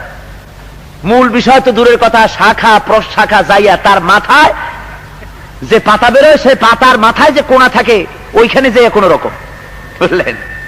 মিলাদ শরীফ মানে কি? মিলাদ মানে হুজুরের জন্ম, তাই না? হুজুরের জন্ম। আসল প্রয়োজন হলো হুজুরের সিরাত। হুজুর জন্ম কেমনে হইছেন ওইটা দরকার বেশি, না হুজুর কি করছেন সেটা দরকার বেশি? কোন শিক্ষিত লোকেরা জবাব দেন, যাদের মাথায় আল্লাহ গিলু দিছে। হুজুর কেমনে আসছেন, মায়ের পেটের থেকে কিভাবে দুনিয়ায় আসলেন, তখন দুনিয়ার অবস্থা কেমন ছিল, তারপরে হুজুরের বাপ তখন কোথায় ছিলেন, মা তখন কোথায় ছিলেন, দাদা কখন ঘুমাচ্ছিলেন, উনি উঠে কি খাইছেন, তারপরে কোথায় গিয়েছিলেন, এইটা জরুরি বেশি, না আল্লাহর নবী কি করেছেন ওইটা জানা বেশি জরুরি? জোরে বলেন। হুজুরের হায়াতে তৈয়বা জানা বেশি দরকার। এই জন্য মিলাদের চাইতে সিরাত বেশি জানা দরকার, হায়াতে তৈয়বা জানা দরকার। জোরে বলেন সুবহানাল্লাহ। তাই হুজুরের জিন্দেগি বুঝতে পারলে কোরআন বোঝা যাবে। হুজুরের জীবন বুঝবেন না, কোরআন কিছুতেই বুঝতে পারবেন না, কিচ্ছুতেই বুঝতে পারবেন না। কোরআন বুঝতে হলে হুজুরকে বুঝতে হবে, ইসলামী আন্দোলনকে বুঝতে হবে। ভাইরা আমার, আল্লাহ রাব্বুল আলামিন তাই মেহেরবানি করে আমাদেরকে কোরআন নাজিল করেছেন, কোরআন দিয়েছেন বুঝবার জন্য। তিনি রহিম, একদিকে তিনি আজিজ, আর একদিকে তিনি রহিম। তিনি আমাদের দয়া করে কোরআন দিয়ে পথ তৈরি করে দিয়েছেন, যাতে করে আমরা চলতে পারি। এরপর আল্লাহ রাব্বুল আলামিন বলেন, লিতুনজিরা কওমান মা উনজিরা আবাউহুম ফাহুম গাফিলুন। এই কোরআন নাজিল করেছি আমি যেন তুমি সেই কওমকে সতর্ক অবলম্বন করাতে পারো, সতর্কবাণী শোনাতে পারো, যাদের বাপদাদারা সতর্কবাণী শোনানো হয়নি বলে তারা গাফলাতের মধ্যে ডুবে রয়েছে। কোরআন এই জন্য নাজিল করা হয়েছে। অর্থাৎ এই আয়াতের দুটি তর্জমা হতে পারে। একটি তর্জমা তো আমি শোনালাম, এখন আরেকটি অর্থ এই হতে পারে যে এদের কাছে তোমার এই যাদের কাছে তুমি সতর্কবাণী শোনাবে, কোরআন শোনাবে, তাদের বাপদাদারা এদের কাছেও সতর্কবাণী আসছিল। নবী রসুল এমন কোন দিক ছিল না যখন নবী রসুল ছিলেন না, আবার নবী রসুল যখন ছিলেন না তখন তাদের দাওয়াতের কাজ বন্ধ ছিল না, কারো না কারো মাধ্যমে দাওয়াতের কাজ চালু ছিল। দুই নবীর মাঝখানে একজন নবী এসেছেন, বিদায় হয়ে গেছেন, আর একজন নবী আসবেন মাঝখানে। দিনের দাওয়াত একেবারে বন্ধ হয়ে যায় নাই, কেউ না কেউ চালু রেখেছেন। উম্মতের ভেতর থেকে আলেম ছিলেন, সাহাবী ছিলেন, কেউ না কেউ কিছু না কিছু চালু রেখেছেন। আল্লাহ রাব্বুল আলামিন বলেন, এই লোকগুলির কাছেও, তোমার এদের বাপ দাদার কাছেও এই ধরনের আহলি কিতাবের পক্ষ থেকেই তাদের কাছে কিতাবের কথা ছিল, আখিরাতের কথা ছিল, তাওহীদের কথা ছিল, রিসালাতের কথা ছিল। এখন তাদের অবস্থা হলো যে তাদেরকে আপনি যতই বুঝান না কেন, যতই শোনান না কেন, ওরা কিছুতেই মানবে না। ওরা সিদ্ধান্ত নিয়ে ফেলেছে, ওরা মানবে না। এদেরকে আপনি কখনো সতর্কবাণী শুনাইতে পারবেন না। কথা বুঝতে পেরেছেন?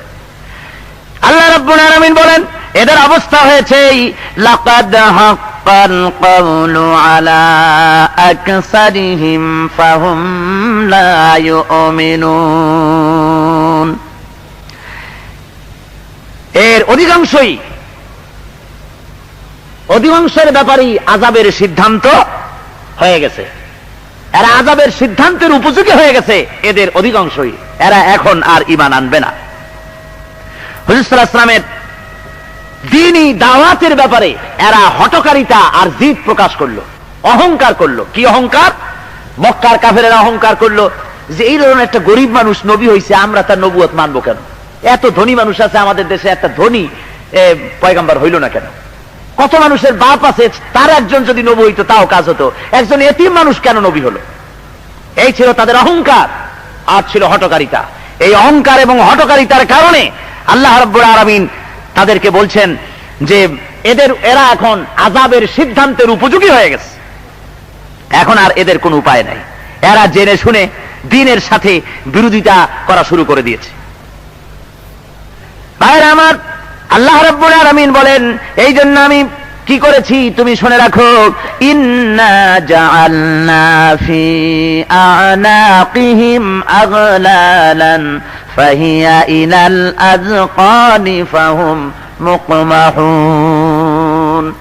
আমি এদের গলদেশে বেড়ি পরায় দিয়েছি, তাদের গলায় দিয়েছি আমি বেড়ি পরায়, যে বেড়িটা থুতনি পর্যন্ত শৃঙ্খলিত হয়ে গেছে। দেখুন কায়দা, আল্লাহ কথার বলার বর্ণনা লক্ষ্য করুন। ইন্না জাআলনা ফি আনাকিহিম আগলালা, আমি তাদের গলায় বেড়ি লাগাই দিছি। কি লাগাই দিছি? বেড়ি। কোন পর্যন্ত? ফাহিয়া ইলাল আযকান, যেটা তাদের থুতনি বা চিবুক পর্যন্ত আটকে গেছে। ফাহুম মুকমাহুন, এখন তারা রীতিমতো দাঁড়ায় আছে একেবারে, যার ফলে তারা দাঁড়ায় আছে মাথা খাড়া করিয়া। এই যে গলার মধ্যে অনেকে ঠান্ডা ঠান্ডা লাগলে দেখেন না, এক প্রকারের মোটা পুরু এইখানে গলায় ডাক্তাররা বাঁধে দেয়, দেখছেন আপনারা? এরকম মোটা, এরকম গলায় লাগাই দেয়, যার ফলে মাথা নিচু করে দেখতে পারে না। তার মানে হলো এদের অহংকার আর হঠকারিতার বেড়ি গলায় এমন লাগছে, কল্লাটা এরকম উঁচু করে আছে। এখন মাথা উঁচু করে থাকলে পথ দেখে, যেরকম পথ দেখে। আর পথ যদি না দেখে তাহলে ড্রেনের মধ্যে, খানার মধ্যে পড়ে কিনা, দাঁত মুখ ভাঙ্গে কিনা, জীবন শেষ হয় কিনা। আল্লাহ কয় যে অহংকার, হঠকারিতা, জেদ এদের গলায় বেড়ির মতো হইয়া কল্লাটা উঁচু হয়ে গেছে। এখন আর রাস্তা দেখতে পাচ্ছে না, রাস্তা তারা পাচ্ছে না, এখন ধ্বংস ছাড়া তাদের পথ নাই। وَجَعَلْنَا مِنْ بَيْنِ أَيْدِيهِمْ سَدًّا وَمِنْ خَلْفِهِمْ سَدًّا فَأَغْشَيْنَاهُمْ فَهُمْ لَا يُبْصِرُونَ। আমি তাদের সামনে একটি প্রাচীর খাড়া করেছি, পিছনে আর একটা প্রাচীর খাড়া করে দিয়েছি, আর তাদেরকে ঢেকে দিয়েছি। ফাহুম লা ইউবসিরুন, এখন আর তারা কিছু বুঝে উঠতে পারতেছে না। সামনেও প্রাচীর, পিছনেও প্রাচীর, আরো ঢেকে দেওয়া হয়েছে, এখন তারা কিছু বুঝে উঠতে পারছে না, কিছু দেখতে পাচ্ছে না। তার মানে হলো তাদের অহংকার, তাদের জেদ এমন ভাবে তাদেরকে আটকাই ফেলেছে যে এখন তারা সহজ সরল রাস্তা আর দেখতে পাচ্ছে না, রাস্তা বন্ধ হয়ে গেছে। আত্মহংকার তাদেরকে সব শেষ করে দিয়েছে। সামনেও প্রাচীর, পিছনেও প্রাচীর। তার মানে কি? তার অর্থ হলো এই পিছনের প্রাচীর মানে পিছনে অতীতে আমার দ্বীনের সাথে বিরোধিতা করে, কোরআনের আইন অমান্য করে, নবীদেরকে অস্বীকার করার ফলে ওই জাতিসমূহের যে অবস্থা আমি করে দিয়েছি, ওই ইতিহাস ওরা ভুলে গেছে, ওদের স্মরণে নাই। স্মরণ করলেও তারা বিশ্বাস করে না, মনে থাকলেও বিশ্বাস করে না। আর এখন কোরআনের অমান্য করলে যে তাদের সামনে কি হবে সে কথাও তারা বুঝতে পারছে না। পিছনেও দেওয়াল, সামনেও দেওয়াল পড়ে গেছে। আমার কালাম, আমার দ্বীন অস্বীকার করার কারণে কওমে আদ, কওমে সামুদ, কওমে আয়কাব, কওমে নমরুদ, কওমে ফেরাউন, এদের গোষ্ঠী, এদেরকে আমি যেমন করে ধ্বংস করে দিয়েছি, অতীতের ইতিহাসকে তারা ভুলে গিয়েছে, ওই ইতিহাস তাদের মনে নাই। আর সামনে যে তাদের অত্যন্ত খারাপ দিন আসতে পারে তাও তারা বুঝতে পারছে না। এই জন্য তারা এখন অন্ধকার দেখতেছে, চতুর্দিক থেকে তারা ঘেরাও হয়ে গেছে। বন্ধুগণ, আজকে যদি মুসলমানদেরকে পথ দেখতে হয় তাহলে ইসলাম ছাড়া অন্য কোনো পথ নাই। আল্লাহ বলছেন যে এই সমস্ত লোকগুলো অতীতে মক্কারে কাফেররা তারা অস্বীকার করেছিল আল্লাহ রাব্বুল আলামিনের আইনকে, তার কারণে এভাবে আল্লাহ তাদের সামনে পেছনে এভাবে করে তাদের অজ্ঞতা, মূর্খতা, হঠকারিতা, জেদ, অহংকার তাদেরকে ঘিরে রেখেছে। রব্বুল আলামিনের পরে বলেন ওয়াসাওয়াউন আলাইহিম আনজারতাহুম আম লাম তুনজিরহুম লা ইউমিনুন। সাওয়াউন আলাইহিম, এদেরকে আপনি ভয় দেখান আর না দেখান সব সমান, ওরা ঈমান আনবে না। দরুদ শরীফ পড়েন জোরে সোরে। সালাতুন ইয়া রাসূলুল্লাহ আলাইকুম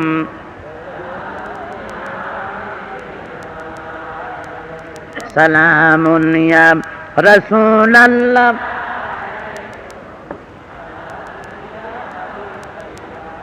একটু জোরে পড়েন না মহব্বতের সাথে। সালাতুন ইয়া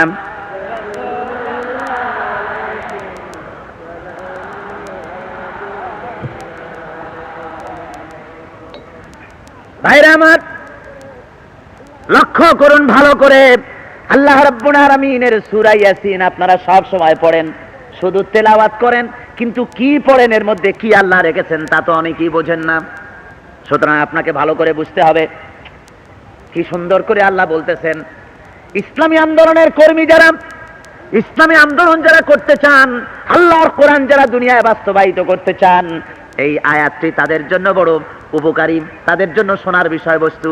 কি বলেন, আমরা ইসলামী আন্দোলন করতে চাই না সবাই? জোরে বলেন ঠিক না?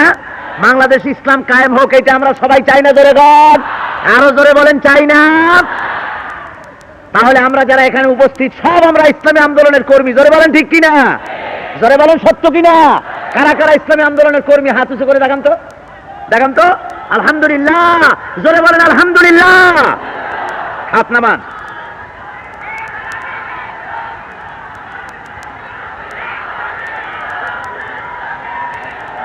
বসুন বসুন। আমি দাঁড়াইতে বলি নাই, দাঁড়াইতে বলি নাই, বসতে বল। মানুষেরা কোরআনের আকর্ষণে আসবে। জোরে কোন সুবহানাল্লাহ। এই যাত্রা, থিয়েটার, অপেরা, সিনেমা, গুনাগার বিবি, যে হাবিজাবি আছে না কতগুলা, এগুলা যত দিন যায় তত লোক কমে। আর কোরআনের আকর্ষণ দেখছেন, কোরআনের মুজিজা যত দিন বাড়তে থাকে তত লোকও। জোরে কোন সুবহানাল্লাহ। সুতরাং আপনারা কেউ যেন নিজেদের কপাল পোড়াবেন না, হতভাগ্য নিজেকে বানাবেন না। তার মানে হলো কোরআনের আলোচনা বসার জন্য ধৈর্য নিয়ে বসতে হবে।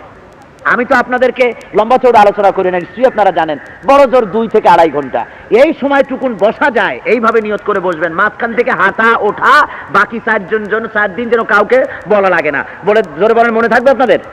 জোরে বলেন মনে থাকবে? মনে যেন থাকে। আপনারা মনে করবেন আপনারা যারা আসছেন সব ছাত্র। আপনারা কি ছাত্র? আমি কিন্তু ওস্তাদ না। আমি আপনাদের ছাত্র বানাইয়া আমি নিজেকে ওস্তাদের ভূমিকায় নিচ্ছি তা না। আমিও আপনাদের মতো ছাত্র, আপনারাও ছাত্র, আমিও ছাত্র। কোরআন হলো ওস্তাদ। ওস্তাদ কে? কোরআন। কোরআন থেকে আমরা জানবো। সুতরাং আদব রক্ষা করে বসতে হবে, হাঁটা চলা বন্ধ করতে হবে, এটা যেন মনে থাকে আপনাদের। এবার আসুন, আল্লাহ রাব্বুল আলামিন কি সুন্দর করে বলতেছে, ওয়াসাওয়াউন আলাইহিম আনজারতাহুম আম লাম তুনজিরহুম লা ইউমিনুন। আল্লাহ তার হাবিবকে ডেকে বলেন, ও নবী, আপনি তাদেরকে ভয় দেখান আর না দেখান সব সমান। লা ইউমিনুন, এরা ঈমান আনবে না। তার মানে কি? এরা যখন ঈমান আর আনবেই না, আপনি দাওয়াত বন্ধ করে দেন, চুপ করে বাড়ি বসে থাকেন। ওরা যখন ঈমান আনবেই না, আল্লাহ তো বলছেন যে সাওয়াউন আলাইহিম, এটা একেবারে সমান। দাওয়াত শুনান আর না শুনান, ভয় দেখান আর না দেখান, ওরা কি করবে না? ঈমান আনবে না। তাহলে তার অর্থ কি? যে তাহলে ঈমান যখন আনবেই না, তাহলে ঘরে বসে খালি মুরগি জবাই দিয়ে খাই আর জমের মতো জিকির করি, তাই নাকি?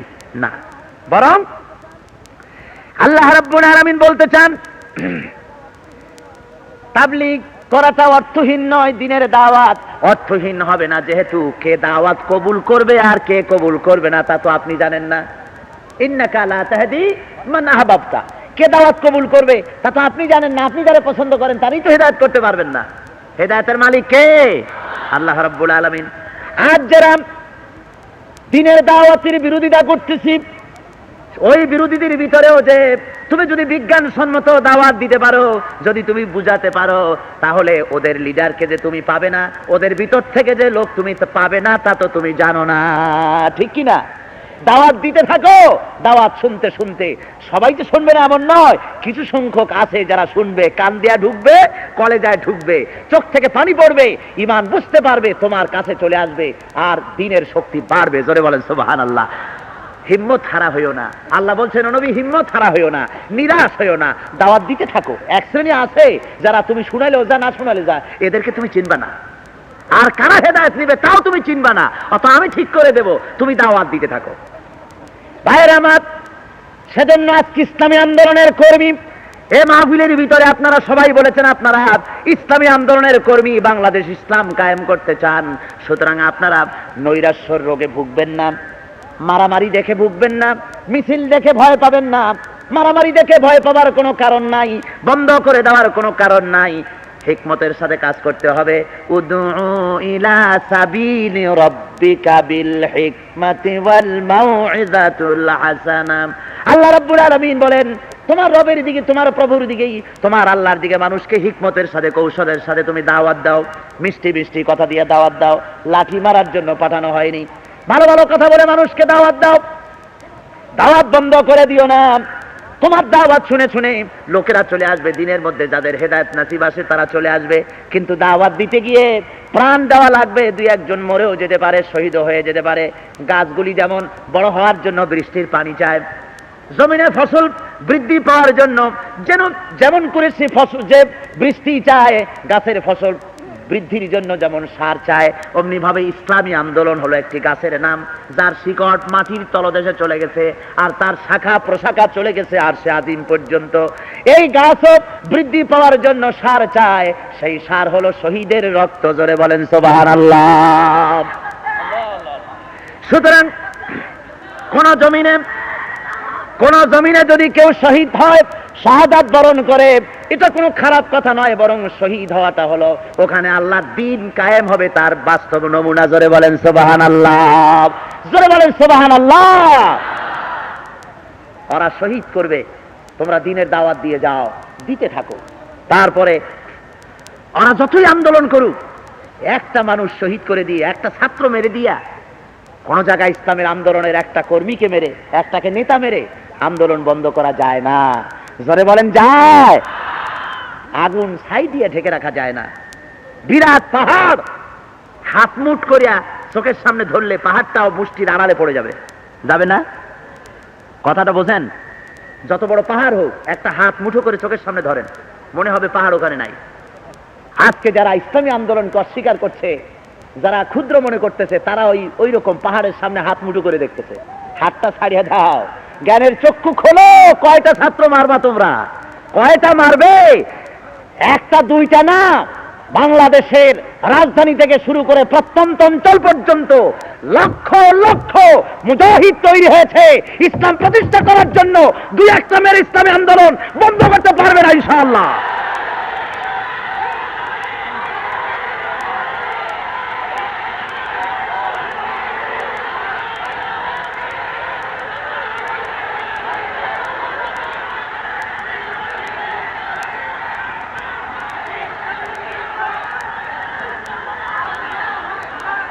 ভাইরা আমার, আজকের গণজোয়ার শুরু হয়েছে সারা বাংলাদেশ জুড়ে। গণজোয়ার, জোরে বলেন আলহামদুলিল্লাহ, আরো জোরে বলেন আলহামদুলিল্লাহ। ইসলামের শত্রুরা, ইসলামের দুশ্মনেরা, তারা মনে করতেছে যে জোয়ার বুঝি তাদের, দিন বুঝি তাদের। না, ঠিক পাও নাই, সে সময় নাই। সেগুড়ে বালি, পদ্মা, গঙ্গা, ব্রহ্মপুত্র, যমুনার পানি অনেক দূর গড়িয়ে গেছে, অনেক দূর গড়িয়ে গেছে। আমি তো বলে থাকি এখন যে আগে ইসলামের কথা বলতো শুধু মৌলবি সাহেবরা, শুধু পীর সাহেবরা, আর এগুলি অনেকেই বুঝতে চাইতেন না। এখন আলহামদুলিল্লাহ শুধু মৌলানা সাহেবরা, মৌলবি সাহেবরা নয়, এখন দাড়িবিহীন, প্যান্ট শার্ট পরা, এই ধরনের বহু লোক বেরিয়ে গেছেন, যারা ইসলামকে সত্যিকারের বুঝতে শিখেছেন, জীবন দিতে শিখেছেন। আমার তো মনে হয় সত্যিকারের বাংলাদেশে যদি আল্লাহর দ্বীনের জন্য জিহাদ ফরজ হয়ে যায়, রক্ত দেওয়া যদি ফরজ হয়ে যায়, তাহলে মৌলভী মৌলানা সাহেব কোথায় থাকবেন আমি জানি না, কিন্তু এটা আমি জানি লক্ষ লক্ষ দাড়িবিহীন প্যান্ট শার্ট পরা যুবক মুসলমান বাংলার জমিনে তৈরি হয়েছে, যারা বুকের তাজা রক্ত দিয়ে বাংলার জমিনে কলেমার পতাকা আজ হোক আর কাল হোক উড়াবে ইনশাআল্লাহ, কোনো সন্দেহ নাই।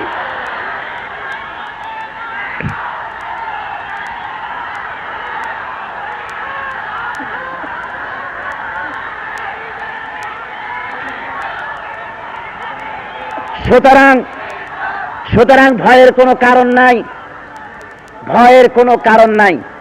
চাই অদম্য সাহস, আল্লাহর উপরে ভরসা, সামনের দিকে এগিয়ে যাওয়ার কাম। পিছনে ফিরে দৌড়ায় মুনাফিক, ভীরু, কাপুরুষ। আর কাপুরুষরা দুনিয়ায় কোনো ইতিহাস সৃষ্টি করতে পারে না, পারে নাকি? কাপুরুষের কোনো ইতিহাস আছে? ইতিহাস তো বীর পুরুষদের। সুতরাং বীর পুরুষ তারা যারা নাকি তাহাজ্জুদের নামাজও পড়ে আর একটা পটকার আওয়াজ শুনলে দৌড়ে কুল পায় না, এরা বুঝি বীর পুরুষ? বললেন খুব তাহাজ্জুদ পড়ে, কিন্তু একটা পটকা ফুটে উঠছে, পাগড়ি পুগড়ি ফালাই থুয়ে দৌড়ে কুল পায় না, এর নাম ইমানদার না। ইমানদার হলো সেই যে তাহাজ্জুদও পড়ে আর পটকার আওয়াজ হলে পরে, গ্রেনেডের আওয়াজ হলে পরে উল্টা দৌড়ায় না, বরং সেদিকে যায় ওই আওয়াজে আমার কোনো ভাই ক্ষতিগ্রস্ত হলো নাকি তা দেখার জন্য। জোরে বলেন ঠিক না? এর নাম মোমেন। যার কাছে হযরত ওমর ফারুক রাদিয়াল্লাহু তাআলা আনহু রোম সম্রাটের কাছে চিঠি লিখেছিলেন, রোম সম্রাট আমার এই চিঠি পাওয়া মাত্র ইসলাম কবুল করো, অথবা ইসলাম স্টেটের করদ রাজ্যে পরিণত হয়ে যাও।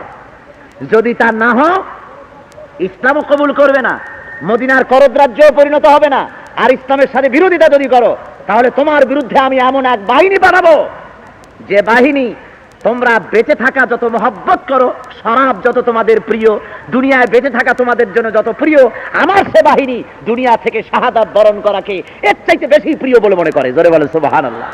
সেই বাহিনী পাঠিয়ে দেবো। ভাইরা আমার, তাই আল্লাহ রাব্বুল আলামিন বলছেন যে দাওয়াত আপনি তাদের এই সতর্ক বাণী শুনান আর না শুনান, ওরা ঈমান আনবে না। এর অর্থ এ নয় যে বন্ধ করে দিন, শোনাতে থাকুন। আল্লাহ রাব্বুল আলামিনের পরে বলেন ইন্নামা তুনজিরু মান ইত্তাবাআদ যিকরা ওয়া খাশিয়ার রাহমানা বিল গায়ব ফাবাশশিরহু বিমাগফিরাতিন ওয়া আজরিন কারীম। নিশ্চয়ই সতর্ক বাণী আপনার শুনবে তো সেই লোক যে ব্যক্তি মেনে চলার, যে মেনে চলবে, মেনে যে চলবে সেই তো আপনার সতর্কবাণী শুনবে। মেনে চলার মতো মন যারা, আর সেই ব্যক্তিকে সে হলো খাশিয়ার রহমান, খাশিয়ার রহমান বিল গায়ব। তার কোয়ালিটি কি? তার কোয়ালিটি হলো সে অদেখা প্রভুকে বিশ্বাস করে। আপনার কথা শুনবে কে? আপনার উপদেশ মানবে কে? তার কোয়ালিটি কি? আল্লাহ রাব্বুল আলামিন বলেন আপনার উপদেশ তো সেই ব্যক্তি মানবে, আপনার উপদেশ তো সেই ব্যক্তি গ্রহণ করবে, সতর্ক বাণী দিয়ে সতর্ক হবে তো সেই লোকটি যে ব্যক্তি অদেখা দয়াবানকে, অদেখা আল্লাহকে যে বিশ্বাস করে। আর আপনাকে যে ব্যক্তি মেনে চলার জন্য যার মন আছে, এই ব্যক্তি পারবে সতর্ক বাণী সে শুনবে, সেই মোমেন হবে। সুতরাং অদেখা খোদার উপরে ঈমান আনাটাই হলো সবচাইতে বড় কথা। আমরা যাকে দেখি না, এই গুণ হলো সবচাইতে বড় গুণ আমাদের। সেই লোকটির যারা কি আল্লাহকে দেখে নাই অথচ আল্লাহকে বিশ্বাস করে, আমরা তো তাই করেছি। কি বলেন? তাই করেছি না? আর যার ভিতরে এই কোয়ালিটি নাই, আল্লাহরই যে বিশ্বাস করে না, তার হেদায়েত কোনোদিন হবে না। জোরে বলেন হবে? গোটা কোরআন শরীফ ভিজাইয়া যদি কিয়ামত পর্যন্ত খাওয়ায়, তারে ঈমান আসবে? কোরআন শরীফের তাবিজ বানাইয়া ছোট ছোট কোরআন শরীফ আছে না, মাদলির মধ্যে ঢুকায়, ওই রকমের মাদলির মধ্যে ভরিয়া কোরআন শরীফ যদি গলায় ঝুলাই রাখে, ঈমান আসবে তার? আসবে না। আল্লাহরই যদি বিশ্বাস না করে, সে কোনোদিন ঈমান তার আসবে না। ঈমান আনার জন্য আল্লাহকে, আল্লাহর বিশ্বাস থাকতে হবে, অদেখা খোদাকে বিশ্বাস করতে হবে। খোদাকে তো আমরা দেখি নাই, না দেখেই বিশ্বাস করেছি। কি পড়েছি? লা ইলাহা ইল্লাল্লাহু মুহাম্মাদুর রাসূলুল্লাহ, লা ইলাহা ইল্লাল্লাহু মুহাম্মাদুর রাসূলুল্লাহ। সুতরাং আল্লাহকে বিশ্বাস করার এই কোয়ালিটি যাদের মধ্যে আছে, ঈমান একমাত্র তারাই আনতে পারবে। সতর্ক বাণী দিয়ে তাদেরই কাজ হবে। আল্লাহ রাব্বুল আলামিনের পরে বলেন ইন্না নাহনু নুহয়িল মাউতা ওয়া ونكتب ما قدموا وآثارهم وكل شيء أحصيناه في إمام مبين নিশ্চয়ই আমি একদিন মৃত্যুকে জিন্দা করব। আল্লাহ বলেন নিশ্চয়ই আমি একদিন মৃত্যুকে জিন্দা করব, আর ওয়ানাকতুবু মা কদ্দামু, আর আমি তোমাদের ফেলে আসা কাজগুলি যা কিছু তুমি পেশ করেছো, যা তুমি করেছো, এ সব কিছু আমি লিখে রাখতেছি। ওয়া আসারাহুম, এবং তোমার নিদর্শনাবলী তাও আমি সব সংরক্ষণ করছি। ওয়া কুল্লা শাইইন আহসাইনাহু ফি ইমামিম মুবিন, আর আমি তোমাদের সব কিছু খুলে খুলে একটা একটা করে আমি সব এক উন্মুক্ত কিতাবে লিপিবদ্ধ করতেছি, যা তোমরা বলো আর যা তোমরা করো। জোরে বলেন সুবহানাল্লাহ।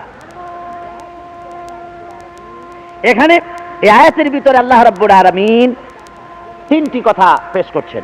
একটি হলো বান্দার ভালো মন্দ যা করুক তা তার দপ্তরে লিখে রাখেন। বান্দা ভালো মন্দ যা করুক তা কোথায় লিখে রাখেন? একটি কিতাবের মধ্যে, একটা দপ্তরে আল্লাহ লিখে রাখেন। তারপরে বান্দা যা করে তা সবকিছু তার অন্তরের ভিতরে আল্লাহ জাগরুক রাখেন, মনের মধ্যেও থাকে। আমলনামা যদি নাও আল্লাহ করতেন সিস্টেম, ফেরেশতা দিয়ে লেখাবার, এমনিও মানুষের মনে থাকতো, তবু আল্লাহ রেকর্ড রেখেছেন, রেকর্ড রাখবেন। সে আমলনামা এক তো আল্লাহ লেখান, লক্ষ্য করুন তিনটা কাজ হচ্ছে। এক তো আল্লাহ আমলনামা লেখান, আর দুই নম্বরে মানুষের অন্তরের ভিতরে ব্যাপারটা ধরে রাখেন, আল্লাহ নিজে ধরে রাখেন। দেখুন না, আপনি ছোটবেলা থেকে এই পর্যন্ত ছোট বড় যত কাম করেছেন, বিশেষ করে অপরাধমূলক কাজ যা করেছেন, চিন্তা করলে মনে পড়বে না? কথা কন না কেন? জোরে বলেন পড়বে কিনা? জোরে বলেন সুবহানাল্লাহ। আপনার মনের ভিতরে আল্লাহ তা ধরে রেখেছেন, সব অন্তরের ভিতরে ধরে রাখা। এরপরে ওয়াসারাহুম, আল্লাহ রাব্বুল আলামিন বলেন আমি সব তোমার কথাগুলি লিখে রাখতেছি, তোমার অন্তরের ভিতরে আমি সব কিছু ধরে রাখতেছি। তারপরে আরো একটা কাজ করি, ওয়া আসারাহুম, আর তোমার নিদর্শনাবলী আমি সেগুলিকেও সংরক্ষিত রাখি।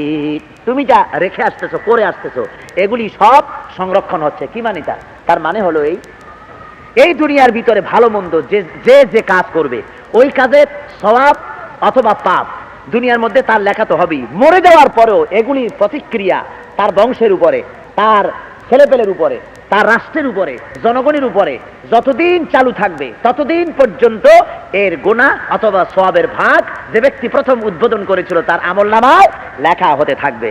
লক্ষ্য করুন, এই ব্যাপারে যদি কেউ একটা সিনেমা হল করে, একটা সিনেমা হল বানিয়েছে, এখন এই সিনেমা হল বানাবার পরে দুনিয়া যতদিন সে বেঁচে ছিল ততদিন তো গুনাহ তার আমলনামায় লেখা হবে। এই লোকটা মরে যাওয়ার পর ওয়া আসারাহুম, কোরআন শরীফে বলা হচ্ছে যে তার নিদর্শন আমি সংরক্ষিত করব। তার মানে হলো এই লোকটা মরে যাওয়ার পর ওই সিনেমার ছবি দেখে যতগুলি লোকের চরিত্র ধ্বংস হবে, যত বছর এটা থাকবে, আর যত লোক এই সিনেমায় ছবি দেখার পর চরিত্র ধ্বংস হবে, ব্লু ফিল্ম দেখার পরে ব্লু ফিল্ম যে আমদানি করেছে, আর ওই ফিল্ম দেখার পর যত লোকের চরিত্র ধ্বংস হবে, যতদিন ধরে হবে, ওই লোকটি মরে যাওয়ার পর কবরে বসে গুনাহ না করেও এই গুনার সিলসিলার সমস্ত পাপ তার আমলনামায় লেখা হতে থাকবে। জোরে বলেন নাউজুবিল্লাহ, জোরে বলেন নাউজুবিল্লাহ। এখন আপনারা এগুলি বুঝে নেন। সিনেমা হল হতে পারে, তারপরে কোন রকমের নানা রকমের আজে বাজে খেলার অনুষ্ঠান হতে পারে, এটা কোনো ধরনের গুনাহের যে কোনো অনুষ্ঠান, এই ব্লু ফিল্ম জাতীয় যা কিছু হোক, এর আশা থাকবে। আর ভালো কাজ যদি কেউ করে, একটা মাদ্রাসা করে গেছে, একটা মসজিদ করেছে, একটা টিউবওয়েল করেছে, একটা ব্রিজ করেছে, একটা রাস্তা দিয়েছে, মানুষের কল্যাণের জন্য অনেক ভালো কাজ করে গেছে, মরে যাওয়ার পর এই ভালো কাজ যত